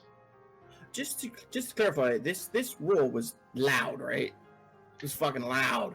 Would they not be broken by it, or Loud in the sense that you could tell it was loud because you could feel it through the stone. right? Okay. Like it was loud, but it wasn't like loud to the ear. It was loud to the feel. Like you could feel Right, it. okay. I mean, it was loud to the ear in that it was clear and distinct, but you could feel it as much as hear it. All right. Well, in passing, then I'll just very briefly describe to Piero. There was some loud ass rumbling type roar thing. Just be be prepared, just in case something comes this way. Be prepared. Or, I mean, No slacking off, basically. Yeah. And it could very well have been like a cave-in. Because remember, the big, large room with the portcullis in it had a giant hole in the ceiling. It could very well be that this whole place is starting to collapse around you. Anyway, Piero, how do you spend your watch? I'll see if I can find that little mound that Alucard did find before. Yep, you settle into his butt crease on the pile of dirt. Just get a nice, relaxing spot and rest and wait. And wait. It's always boring being on watch. Yeah. After a good amount of time, you're pretty sure your watch is done. Who would you like to wake up next? I mean, by now Finney's had like the longest sleep, right? Yeah. I mean, Presumably, if we've been doing 2 hour, have we been like how many hours watch have we been doing each? Like 2 hour apiece? About 2 hours, probably. So he's had like 6 hours at this point of rest. but then again, he did need the most recovery, I guess. No, Finney it makes more sense for Finney to drop in. So I go with Okay. Finney. You wake up Finney. Finny is Finny. not happy about it. Every Finny week instantly tries to go back to sleep. Yeah, I don't wanna. No, leave me alone. 5 more minutes. Do you give him 5 more minutes? No, I'll give him 2 minutes to get prepared. If not, we're getting Papa Pietro when we get back to the city. No, you can't find the creepy man licking the popsicle. What do you mean? You've got no idea what I'm talking about, but Finny knows. Finny knows. No, not the strawberry. No. No. No. No more popsicles. No. He doesn't seem to want to wake up. What do you do to aid him, Piero? Or do you just not? Kick him in the leg. Okay, that's a good escalation. There's a sharp bit of pain, more of an annoyance, really, at this point. I was gonna. Well, I mean, I wasn't gonna kick him that hard. And that would probably jump wing and be like, "Oh, mango popsicle." What? I didn't say anything. Is it my turn to watch? Yes, I mean, unless if, well, yes, it is your time to actually be awake. Okay. And just beware. Supposedly, Alucard heard a huge noise or crash during his watch. Did Vosmik fart in his sleep? Nah, probably one of the Yetis, I guess. I bet it was Vosmik. I already had fun, and I just fall asleep instantaneously. Okay. And Finny, where do you take your watch? How do you spend your time?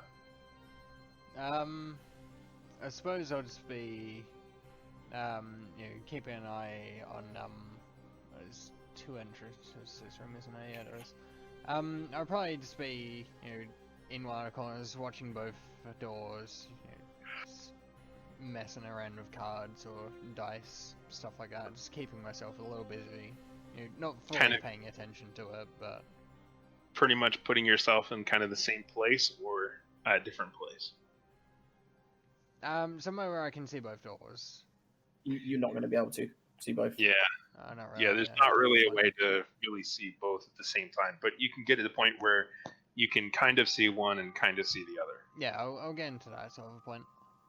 Basically getting to the same exact area. You can Yeah. tell, ooh, it's already a little warm. Oh, okay. As you settle down on it.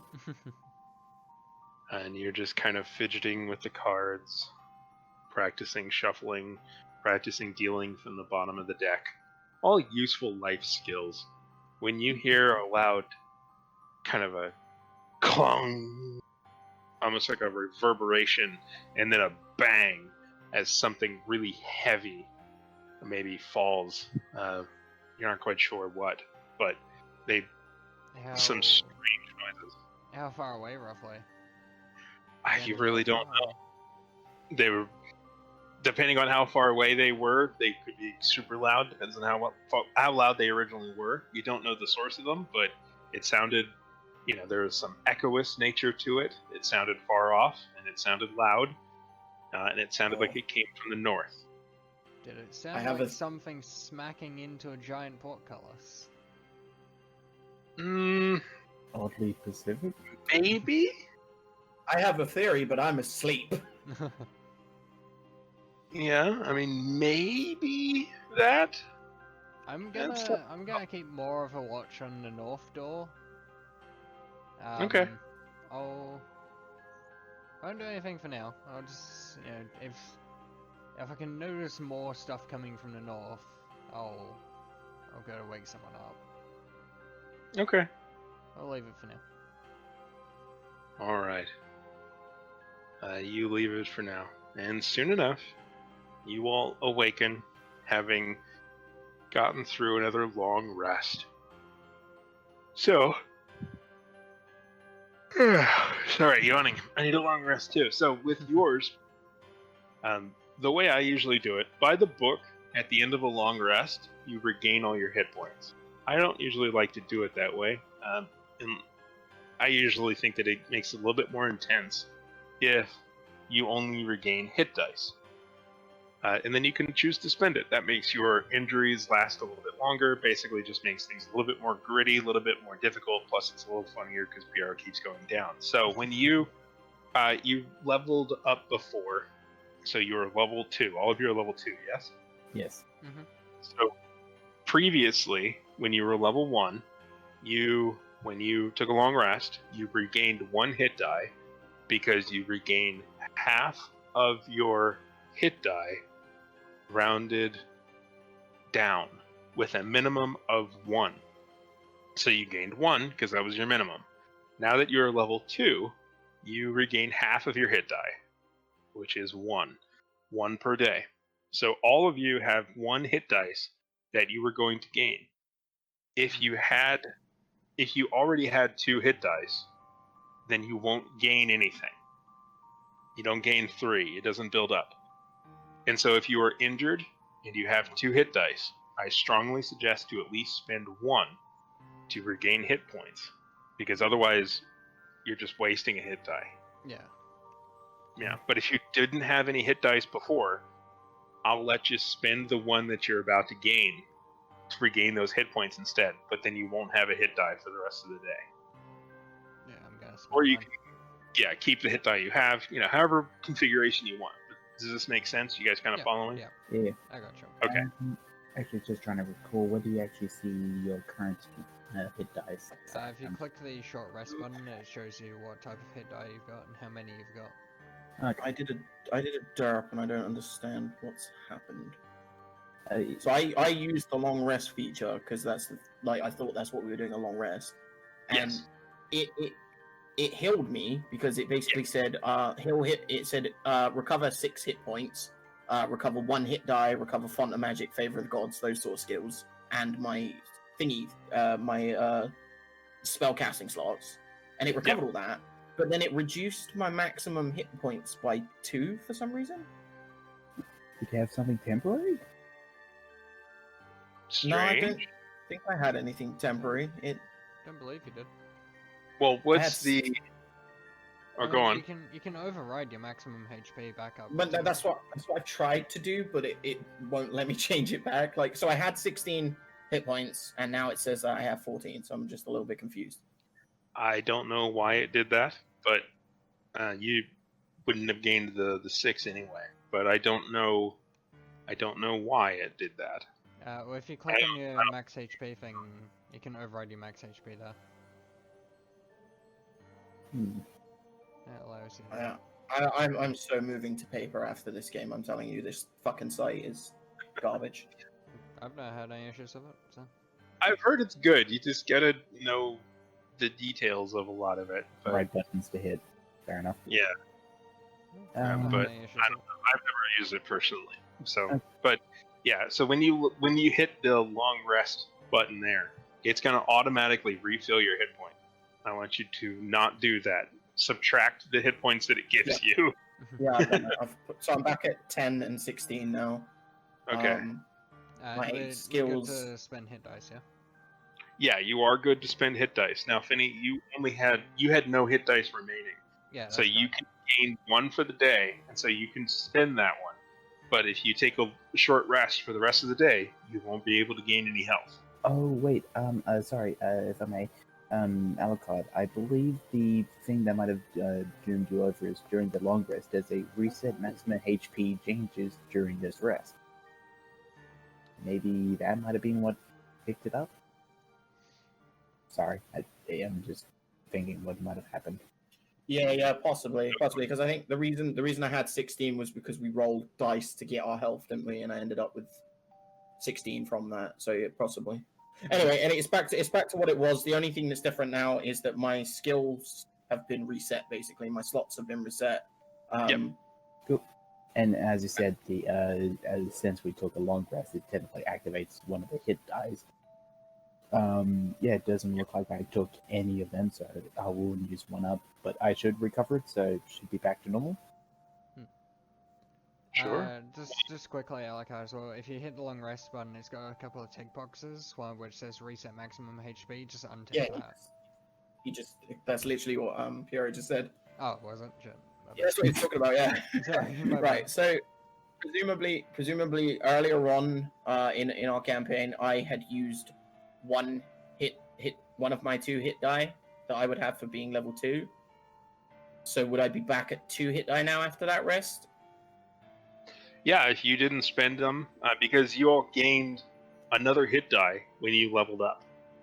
Oh, good, man. And so that's where Finney's extra hit die came from, to be able to use. So if you didn't use it in that day, which you didn't, Alucard, then you now have 2 hit die. Because at the end of the long rest, you regained 1 hit die, and you already had 1, assuming you didn't spend 1 before.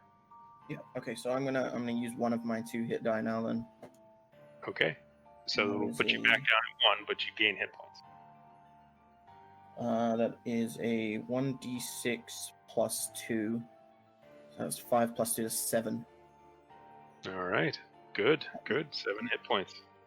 That maxes me out. So just to clarify, like if your max is 16, and you go over that with a heal, that just doesn't matter. It just gets disappeared, or Correct. The vast majority of the time, it does not go anywhere. No overheals. okay. There are Just wanted to be instances sure. where, there are some instances where temporary hit points are added, but in this case, no. It just goes away. You get up to full, and you're full. Period. Whoa, Alright, so sweet. easy. Sweet. Okay, so I have 1 hit die left. I'm actually gonna put that into my bloody player notes or something, so I know.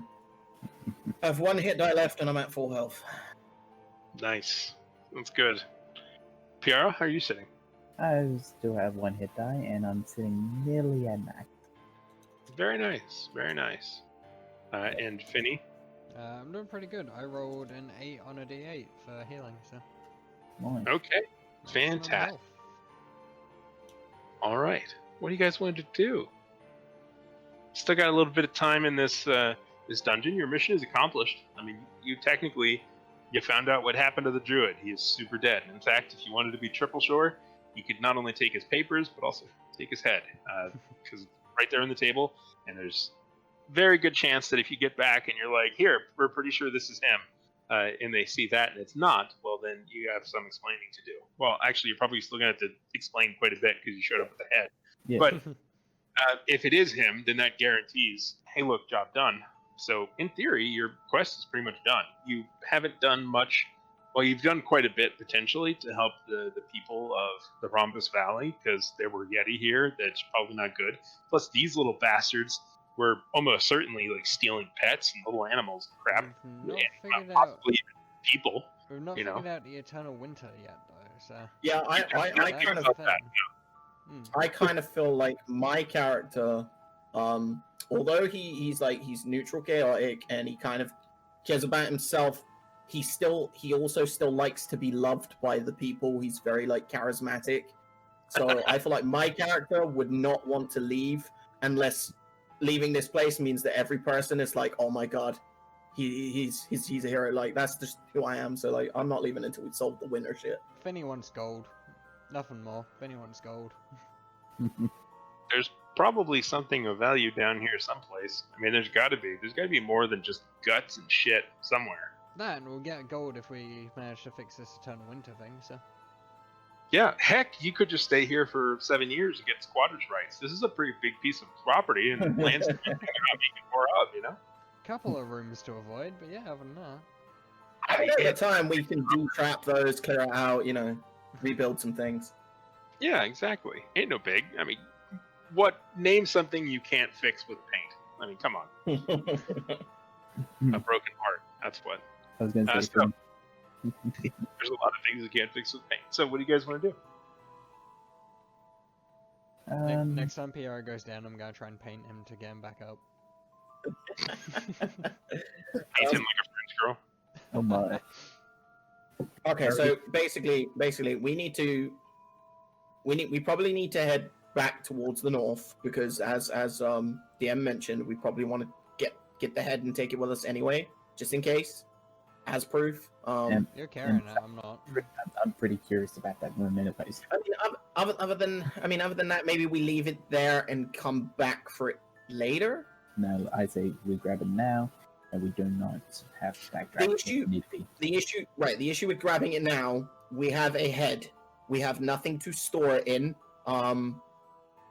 Presumably, for the time being, if we're in a cold area, it will preserve somewhat. But if we move out of this cold area, it's going to start to rot and decompose, and that's going to be a whole lot of mess.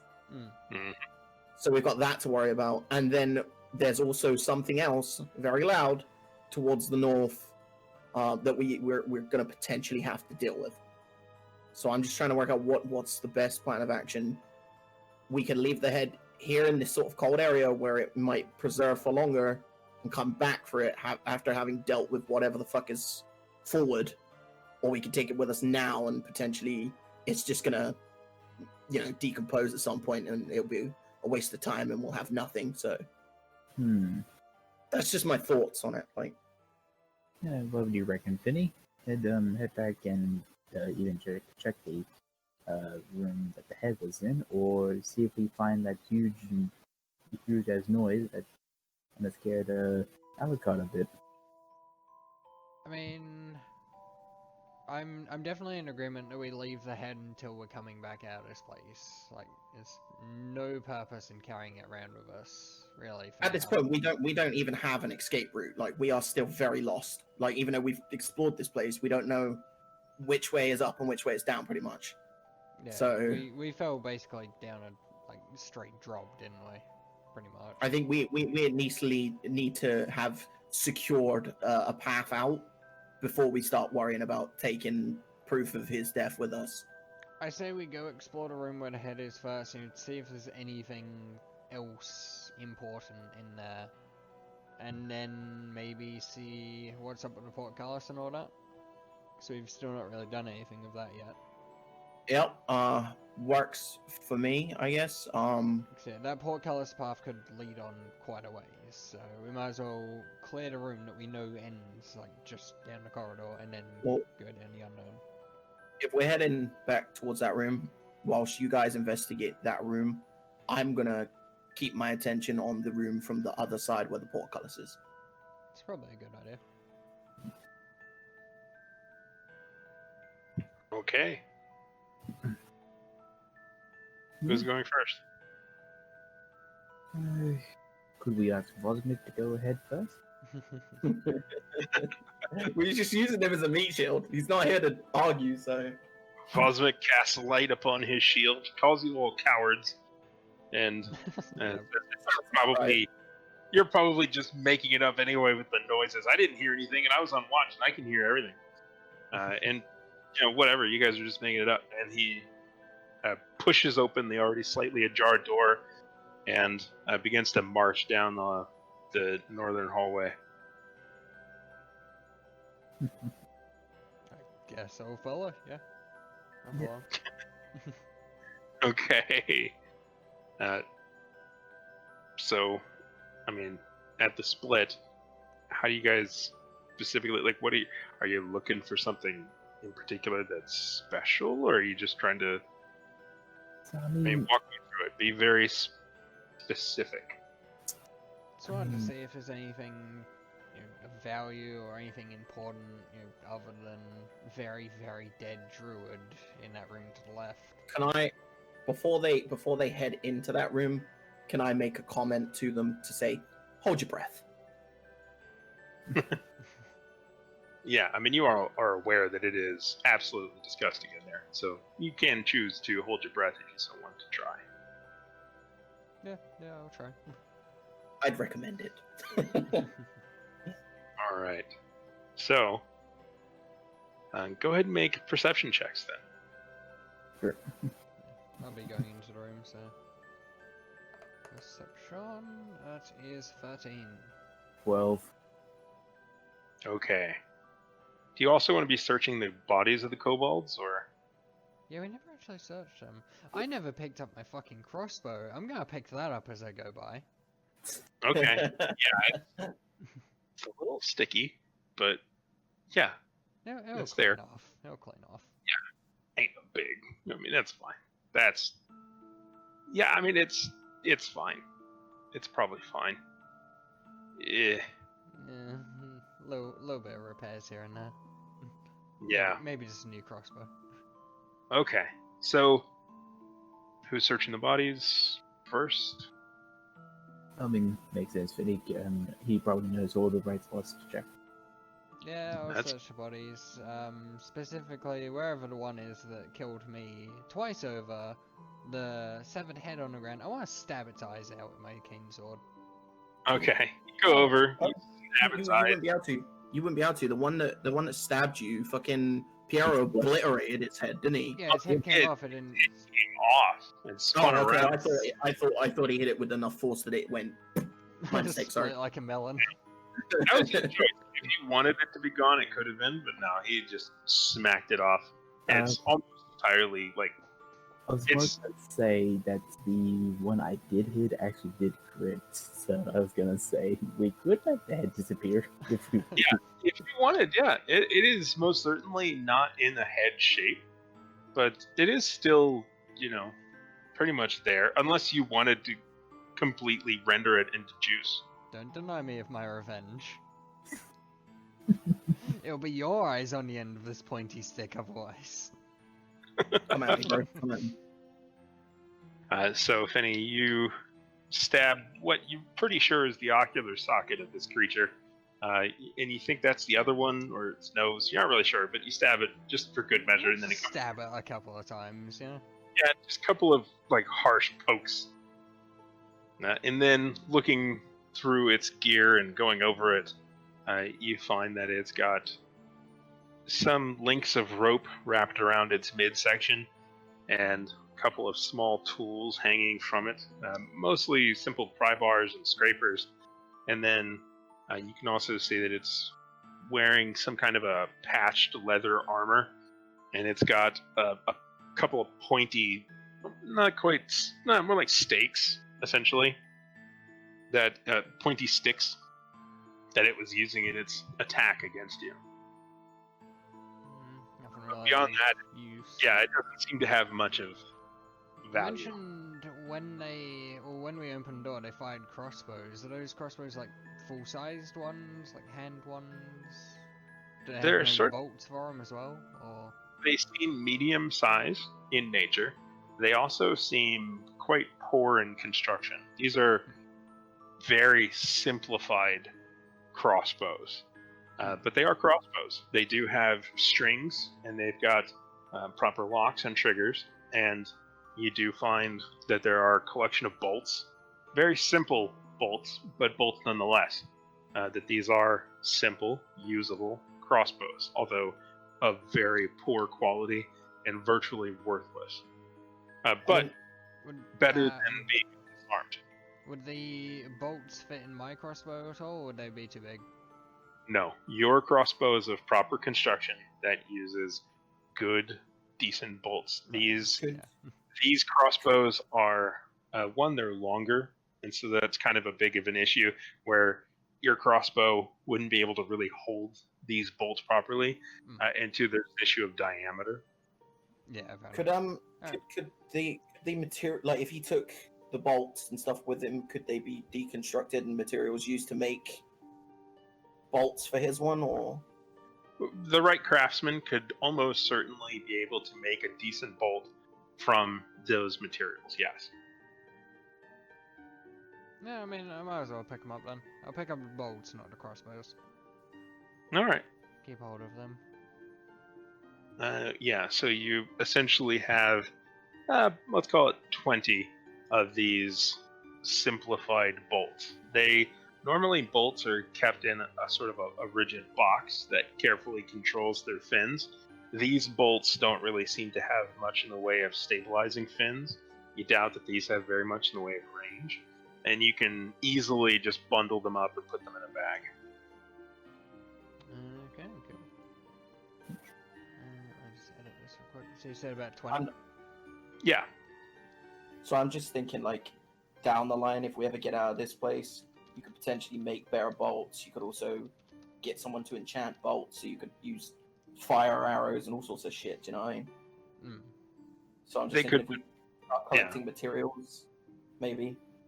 But these bolts are barely 2 steps above sticks. Like there's something. They're material, sure, but they're no more value than a bundle of sticks in many ways. I mean, to inspect. But they are something. Yeah, they're not steel tipped or anything like that. These are basically just pointy sticks with notches. Mm. Anyway. So like handmade bolts, basically. Yeah, much like the leather, much like the furniture, it seems like everything here these guys were making. Alright, cool. I do that. Yeah, with the exception, oddly enough, of almost looks like a short sword on one. But looking at it further, it's like the proportion of a dagger. It looks like a dagger, but a really, really big dagger. So big that to a small character, it's almost a short sword. But like a hand and a half short sword. And it's made of an odd bluish green metal.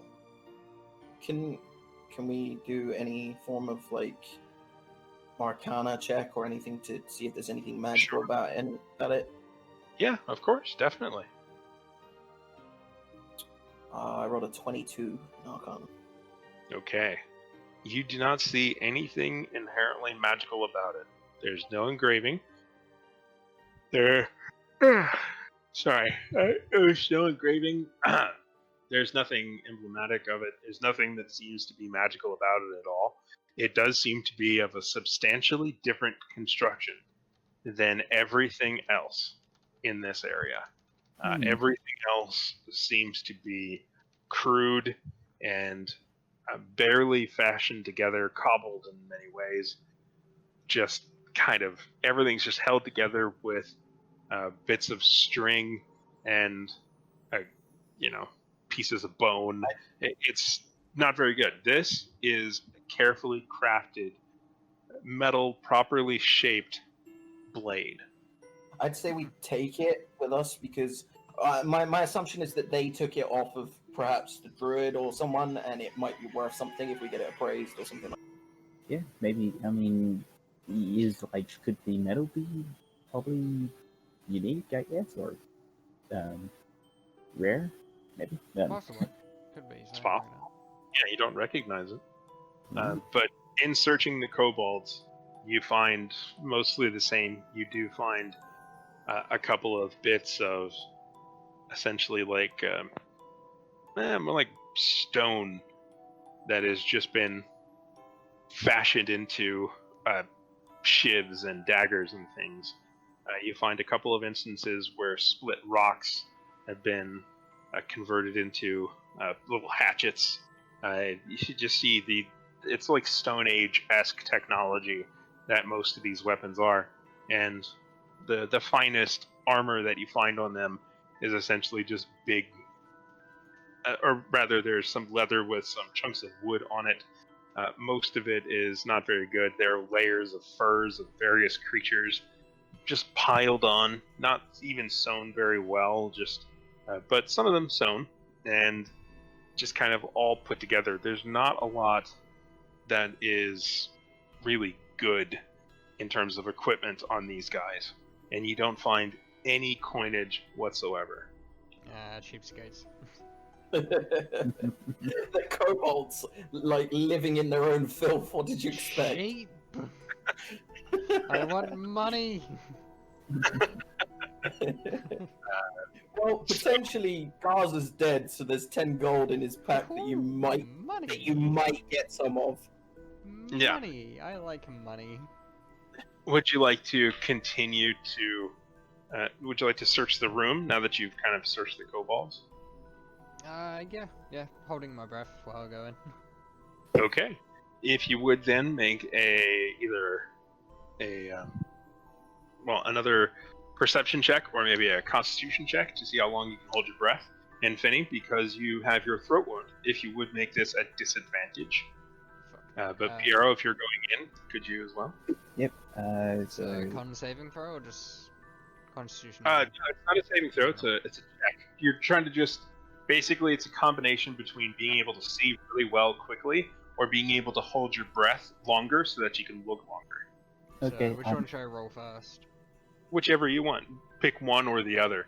You could roll them both if you want, but you really only need to succeed on one, because even if you take longer to look, it's okay because you can hold your breath longer. Or if you can see it really quick, you don't have to hold your breath longer.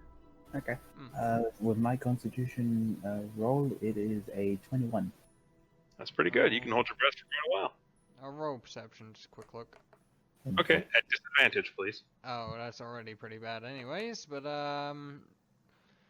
that's a 5. Okay. Yeah, Finny, as you go in, you find the head. That's still there. The arms are hanging. You find the arms. There's a lot of blood. Yeah, a lot of, you think that pile of ripped up bits of cloth and fur and things, you think that's maybe the sleeping area? Maybe you're not quite sure. You don't find much. Piero, you find an equipment belt. You find it amongst the various other bits that you think are almost certainly bits of sinew and such tossed off from the druid as his legs were butchered and eaten. You find an equipment belt that includes some swords and a coin purse and various other bits of adventuring equipment. Okay. So that's potentially useful. So you have yourself a short sword. You're not sure if it's magical, and you do have his coin purse and a couple of other belt pouches that include other useful adventuring gears. You also find a stick that is nearby that looks like something a druid would have. Maybe. It doesn't look like any of this stuff. But it looks potentially useful, maybe. But most of the other stuff you find, okay, that's the Yeti leg. They were about halfway through butchering that. Alright, that's a cat's tail. Presumably the rest of it's someplace. Okay, those are horseshoes. Just the horseshoes. You don't see the rest of the horse. You don't know. But that's basically kind of what you find. Okay. And just, I'll add, you also find piles, bags, burlap sacks full of dung. Lovely. Presumably they were burning that to cook over. That would explain They the cook smell. shit on top of shit. Love it. Not to be fair, some in here are pretty good for burners. I mean, in an emergency, And to be cow fair, pile keep it warm. yeah, I was gonna, as I said, what else are you gonna use for fire when you're literally just living in your own shit? Yeah. But this doesn't look like just theirs. This looks like several different animals worth of shit. Like this was crowdsourced. But anyway, that's pretty much everything that you find. Okay, well, I mean, I'd definitely be keen to show the equipment belt to everybody and probably grab the stuff and just show what I found. Yeah, just bring the stuff back out of the room, I guess.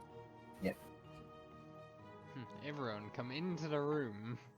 See what I found. And then lock the door. You're all stuck in here. Funny. So, leaving that room, hopefully for the last time. Does anybody bring the head? I thought we You were got- leaving it for now, weren't we? Yeah, I will add, you also found, I mean, there's a number of sacks here. Some of them are filled with shit, some of them are not.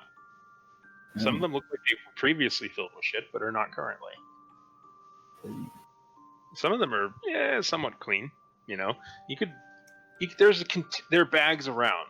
You can utilize these bags to hold the head if you want.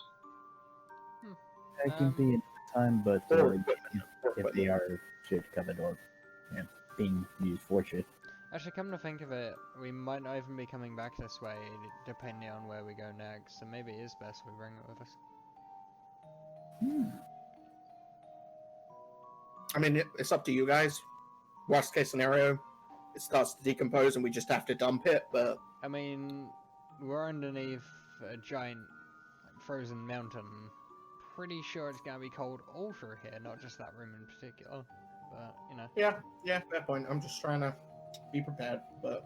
As I said, we can always just dump it. Yeah, we'll bring it with us.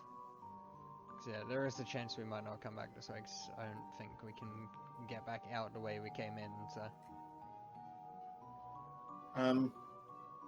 Presumably you've brought back the stuff that you found with you? Piero?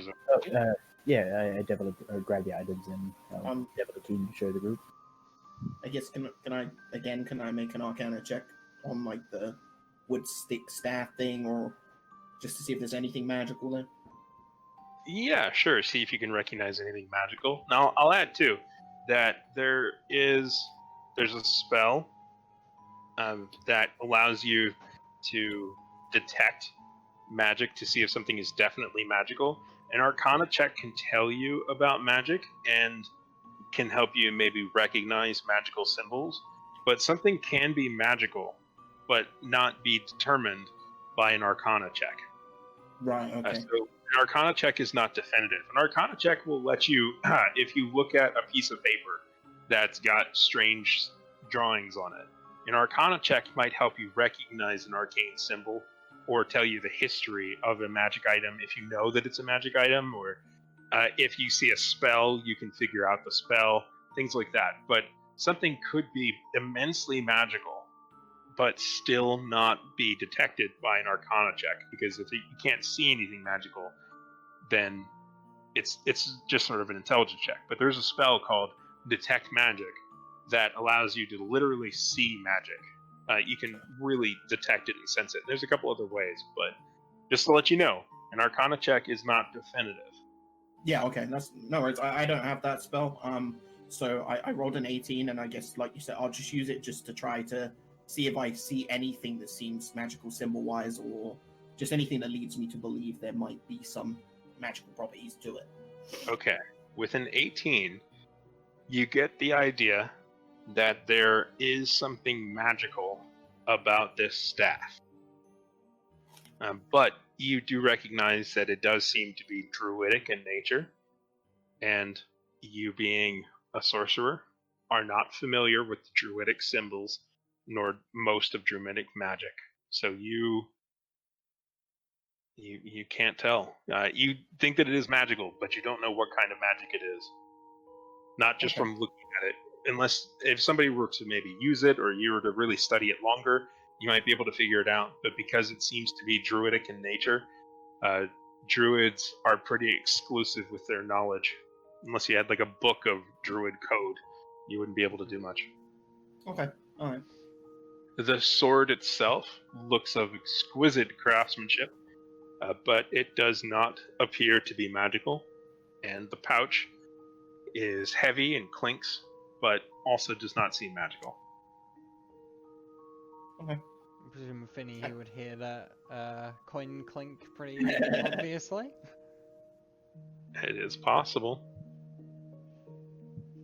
I mean, I guess we're taking the shit with us regardless, are we not, boys, guys? So,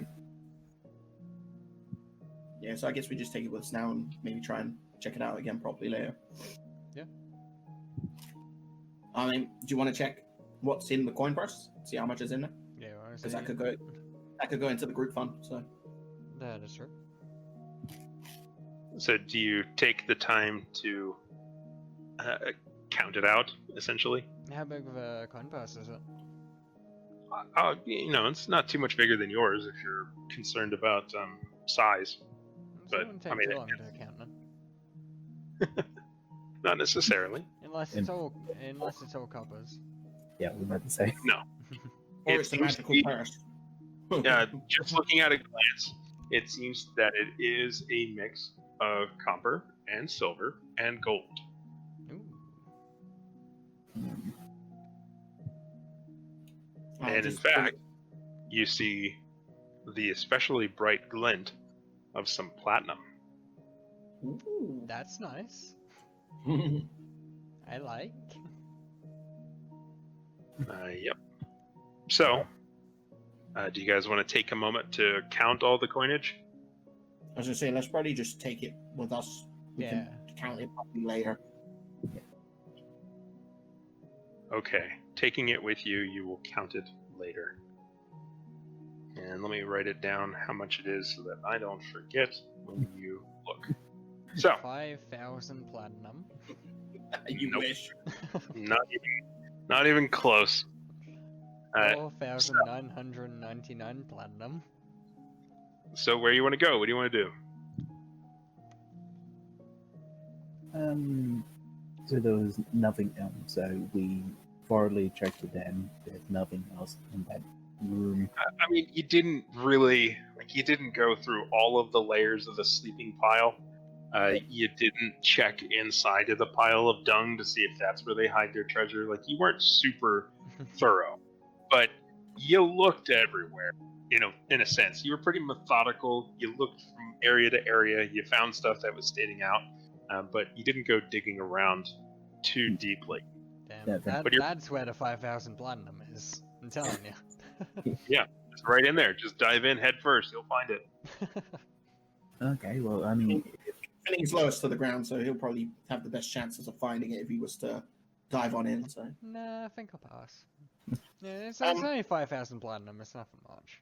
can I just there are clarify something? Yeah, sure. Of The course. room, obviously, that they've just sort of looked around in, Mhm.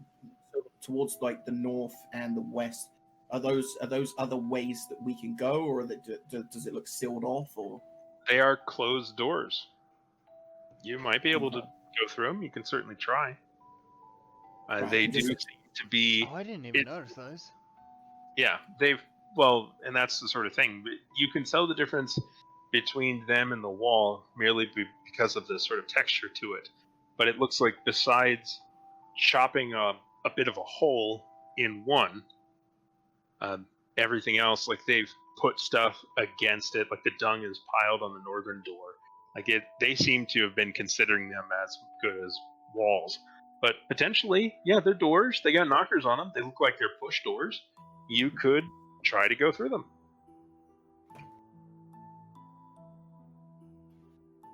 I mean, we could.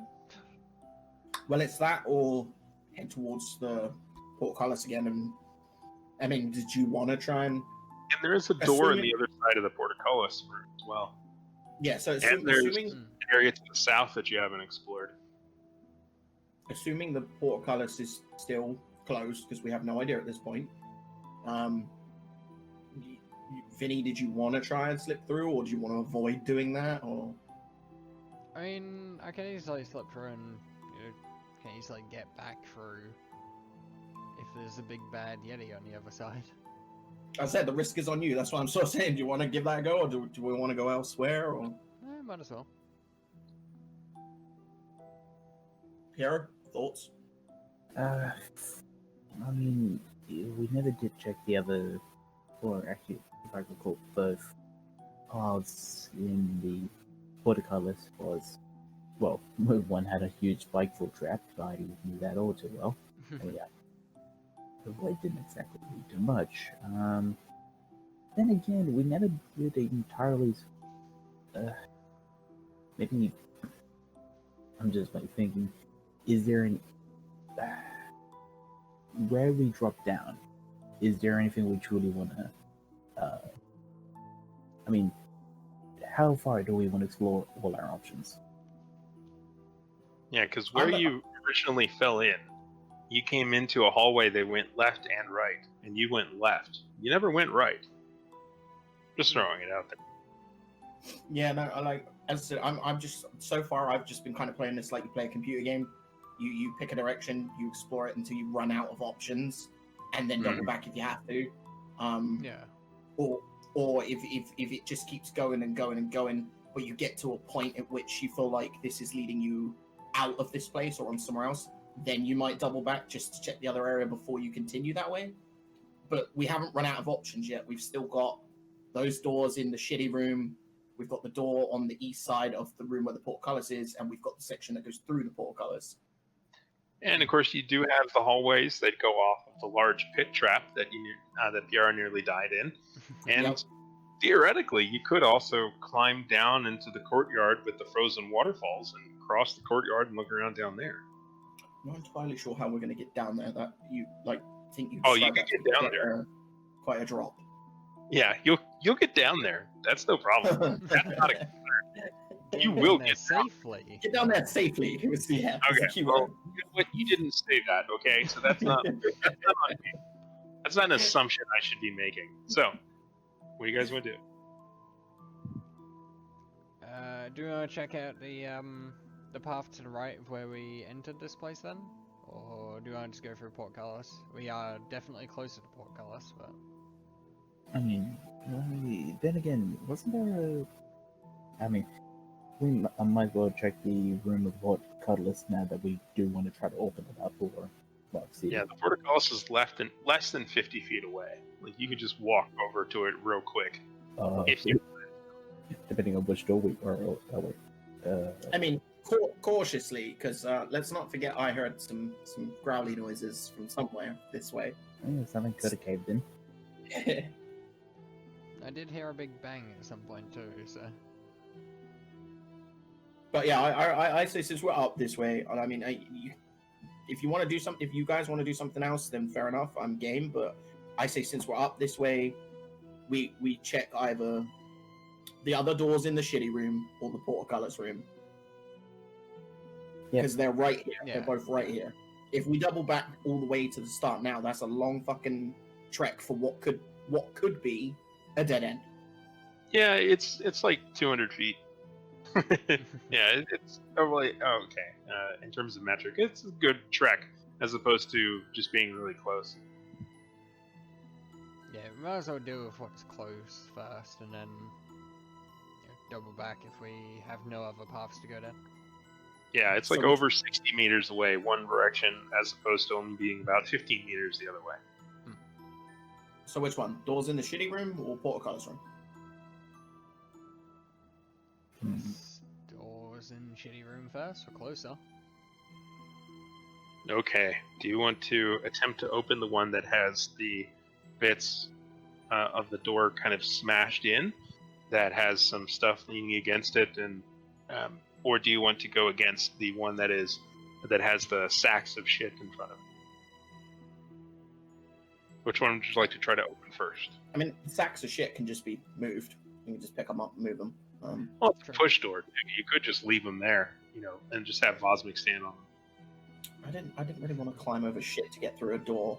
Well, you don't have to. Vosmik is the one climbing to open it, and then you guys can figure out if there's anything worth looking at on the other side. I like this It's a idea. fair point. It's a fair point. I mean, I feel like Big Man's gonna fall in the shit, but I like this idea even more. And he'll fall considering in. he's always threatening to throw Finny in the shit. So So, You want to just get the easier one done with first? The, like, half broken, smashed in one? Up to you. Up to you. Yeah. How much? We'll get that one done first. Get the easy one. Okay. Finny, you get up on Vosmic's shoulders, and Vosmic gets within range of this door handle for you, and you're able to grasp onto it. And the smell is just, it is no better up here than it was down there, I tell you. It is bad, and it's even worse because coming here, this is where all of the smoke has been kind of blowing out, or at least some of it has been going out from this fire that's just been burning dung the whole time. And so the door is just coated in this oily, black, just disgusting residue. Yeah, lovely. Oh yeah, awful. Just totally awful. Lovely. Would you like to grab it with your bare hands and attempting to open it? Do I have anything to not do that? There's some sackcloth down there if you want to use that. Yeah, don't really have anything else. Yeah, that will have to do. I'll try and find the cleanest sack I can. Yeah, Is you that- can cut some of the cleaner parts off of some of the sacks. Take a moment to make some hand wraps. Yeah, I'll That- do that first. Something. Yeah, you take a few moments to craft a basic protection for this. You know, basically giving yourself a little bit of protection. And then, with the aid of Vosmic, you're back up on the top of the world, grasping the gigantic ring as you often do. And this one seems a little bit stuck. Yep, definitely stuck.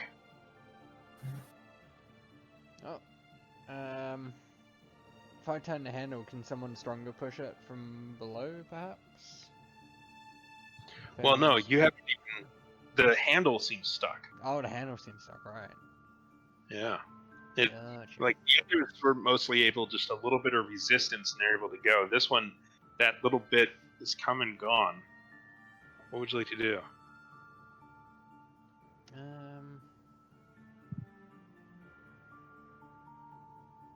Could try and maybe tie a rope to it and pull it to the side? I'm not sure. It's a Anyone else? possibility, because there's no way we're getting, like... I mean, unless there's a whole bunch of crates or something, maybe Vosmic or Piero could stand up on them and get to the handle out. There is a rickety table that might be able to be utilized. And there are some crates in the storage room. Oh, up to you guys. That's sorry. No way I'm getting this handle open, so... What do you guys Sorry, I was completely blanking out. So in regards to the door that's Door finished, stuck. reckon we could try to. Is it? Do you reckon it's stuck by just it being rusted, or do you reckon we need to put a rope around it and see if we can try to pull it open? Well, it was a push door first off, and secondly, it was the latch that was stuck. It wasn't. I couldn't I mean- turn the latch to also. Essentially, like if the latch is stuck, we're not going to get the door open. We've tried blunt force these doors before, and in this place, and it didn't do much.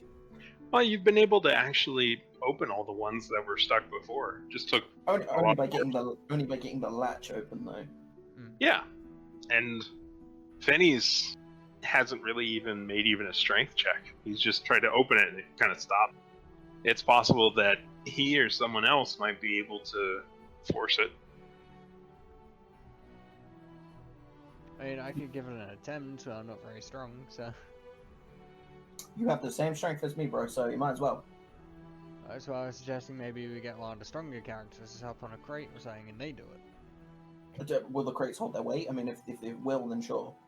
Well, if you recall, there was a really rickety crate that did fine in the previous room, And there is a table here as well. Somebody could get up on the table. Or one of the strong characters could get on the shoulder of the other strong character. That's always a possibility as well.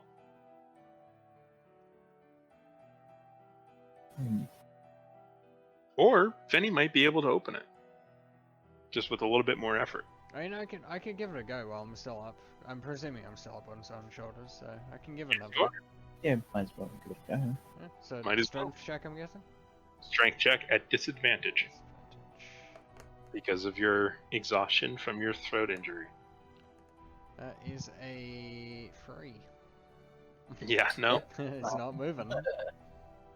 Oh, it hurts. Yep. Well, that's not happening. Next plan? Either a crate or something. Or we just leave the door. Vosmik says, hey Piero, come over and I'll stand on you and we'll try that. Yeah. Okay, yeah, let's get that go. Alright, so go ahead and just kneel down and I'll stand on your back. And then, You're gonna get down in the shit so that he can stand on you. Yeah.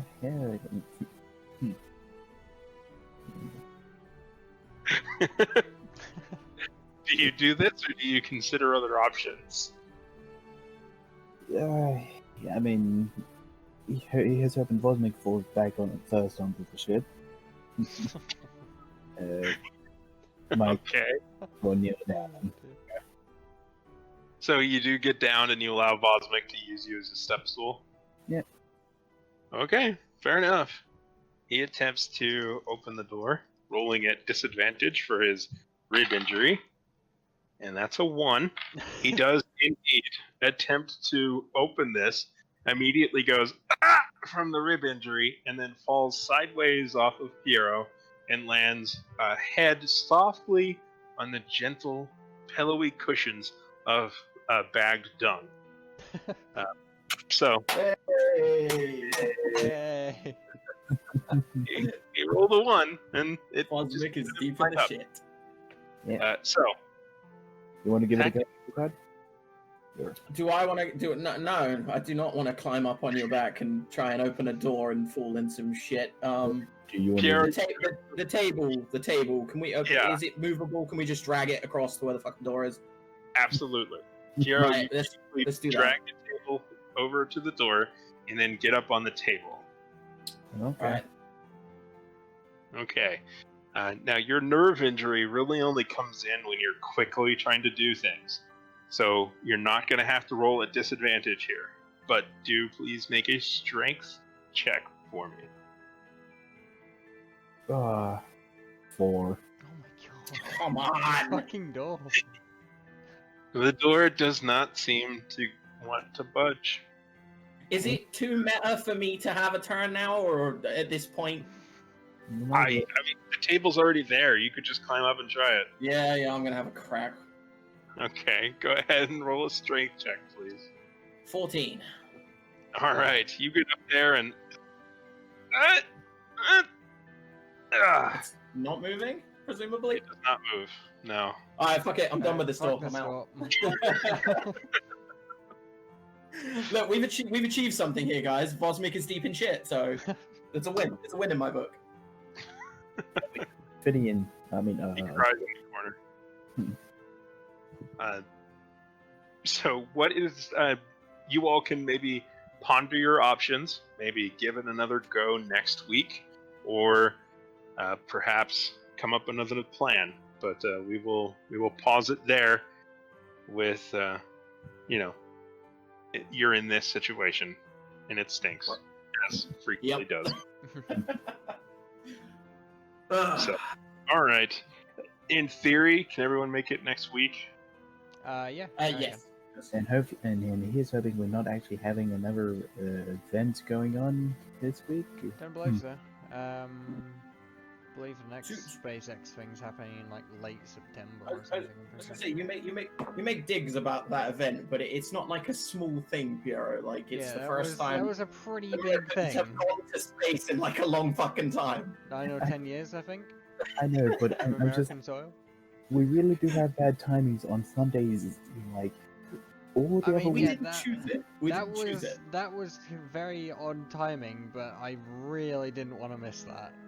So To put it in context, Piero, this was, in terms of how big it was a very big step. It was essentially, of the many steps that have been taken to get humanity onto another world, this being not just the moon, but onto Mars, this was the next biggest one. This was the first manned flight from an organization that's goal is stated to be to put somebody on Mars. This was a very big step to be able to go up and come down as a proof of concept, and there it was. And if that isn't endearing enough, the astronauts made prank phone calls. yeah, they Yes. did. I was so happy when I heard that. It's like they make prank phone calls. So good. I mean, Called 19 people. hours in space flying. What else are you gonna do? So Yeah. Oh, well, they landed at the bottom. They're like, "Hey, this is Bob and Doug, and we're in the ocean." Yeah. Yeah. And of course, the SAS too. When they finally landed down, the the mission control operator from SpaceX given the sign off of, you've landed, everyone is safe. Thank you for flying SpaceX. Just, I don't know, the fun of it. But It was amazing, yeah. yeah, it's a very unique and interesting situation. So. Look, to be fair, I wasn't trying to, not claim that it wasn't a huge event, but it's more of they really do like their Sundays done really, or well, one particular days. Because wasn't they when they sent off the spaceship? It was also on Sunday. yeah, but it's not dictated by them. It's like entirely dictated by weather conditions Well, actually, and it many was- other factors. So When it was meant It was to be actually set off scheduled for originally, another date. it was like 2 days before that originally. yeah, and it got postponed. Yeah, because of Yeah. weather and all that. Part of it is weather, part of it is orbits, and you've got to line up all of these different factors that can go together. And then same thing for coming back, because if the conditions aren't right, and even then they had 2 recovery teams, one on either side of America's penis, and they had one in the Gulf of Mexico and then one in the Atlantic, so that depending on which way the storm went, they could change the re-entry path up to, like, I think it was the last 4 hours or something along those lines, to drift it from one side of Florida to the other to land in, so that they could make sure to get it in the right place. So they had 2 different crews to pick them up. I mean, it was tremendous effort that they went in. Fucking big operation. Yeah, it's pretty cool. Mm. Overall. Yeah, it definitely is. Mm-hmm. Anyway, so till next week. Bye. Thank you very much, Tim. Catch you later. I'm happy to, play whenever. I'm glad you guys, you found the druid. Your quest was potentially completed. There's some complications involved, obviously. It isn't the way that the guild wanted, but you potentially got some good stuff, and now you just gotta survive. And heck, you might still be able to do something to help the people of Rhombus Valley. Yeah, true. Yeah, we still never did find out what's causing the. Yeah, you have no idea. I'm slightly- Might I add Worried. though? I mean, Finney's almost died in one fight. Everyone almost died in another fight. Yeah, actually, to be fair, And we this is still the haven't solved the one. weather conditions. This was the one time I actually didn't die, or You Yeah, came very close again. You got down to 1 hit point, man. That was not for a lack of trying, okay? I say Diane. but I'm taking that as a victory. I am running with it. And also, in all fairness, I had 2 of them on me, and I only barely went down. Hey, Albeit Piero, twice, you remember, but... do you remember that discussion in general where I mentioned that I was potentially going to take healer spells, and you said, "Is there any point? Because there's already 2 guys with healing spells." Do you remember Anyway, that? we will pick it up from next week. Hopefully you will have your cleric, and then, because he could have helped a lot more, but I don't know his stuff, and so if he's Yeah, not yeah. here, I could play him correctly. Mm. No, that's fair enough. It's understandable. Yeah. I put him on autopilot, and if I can't think of doing it in the moment, then, he's got bad AI. Yeah, that's fair enough. Yeah. Anyway, so bye everyone. Bye. Bye. Shut up.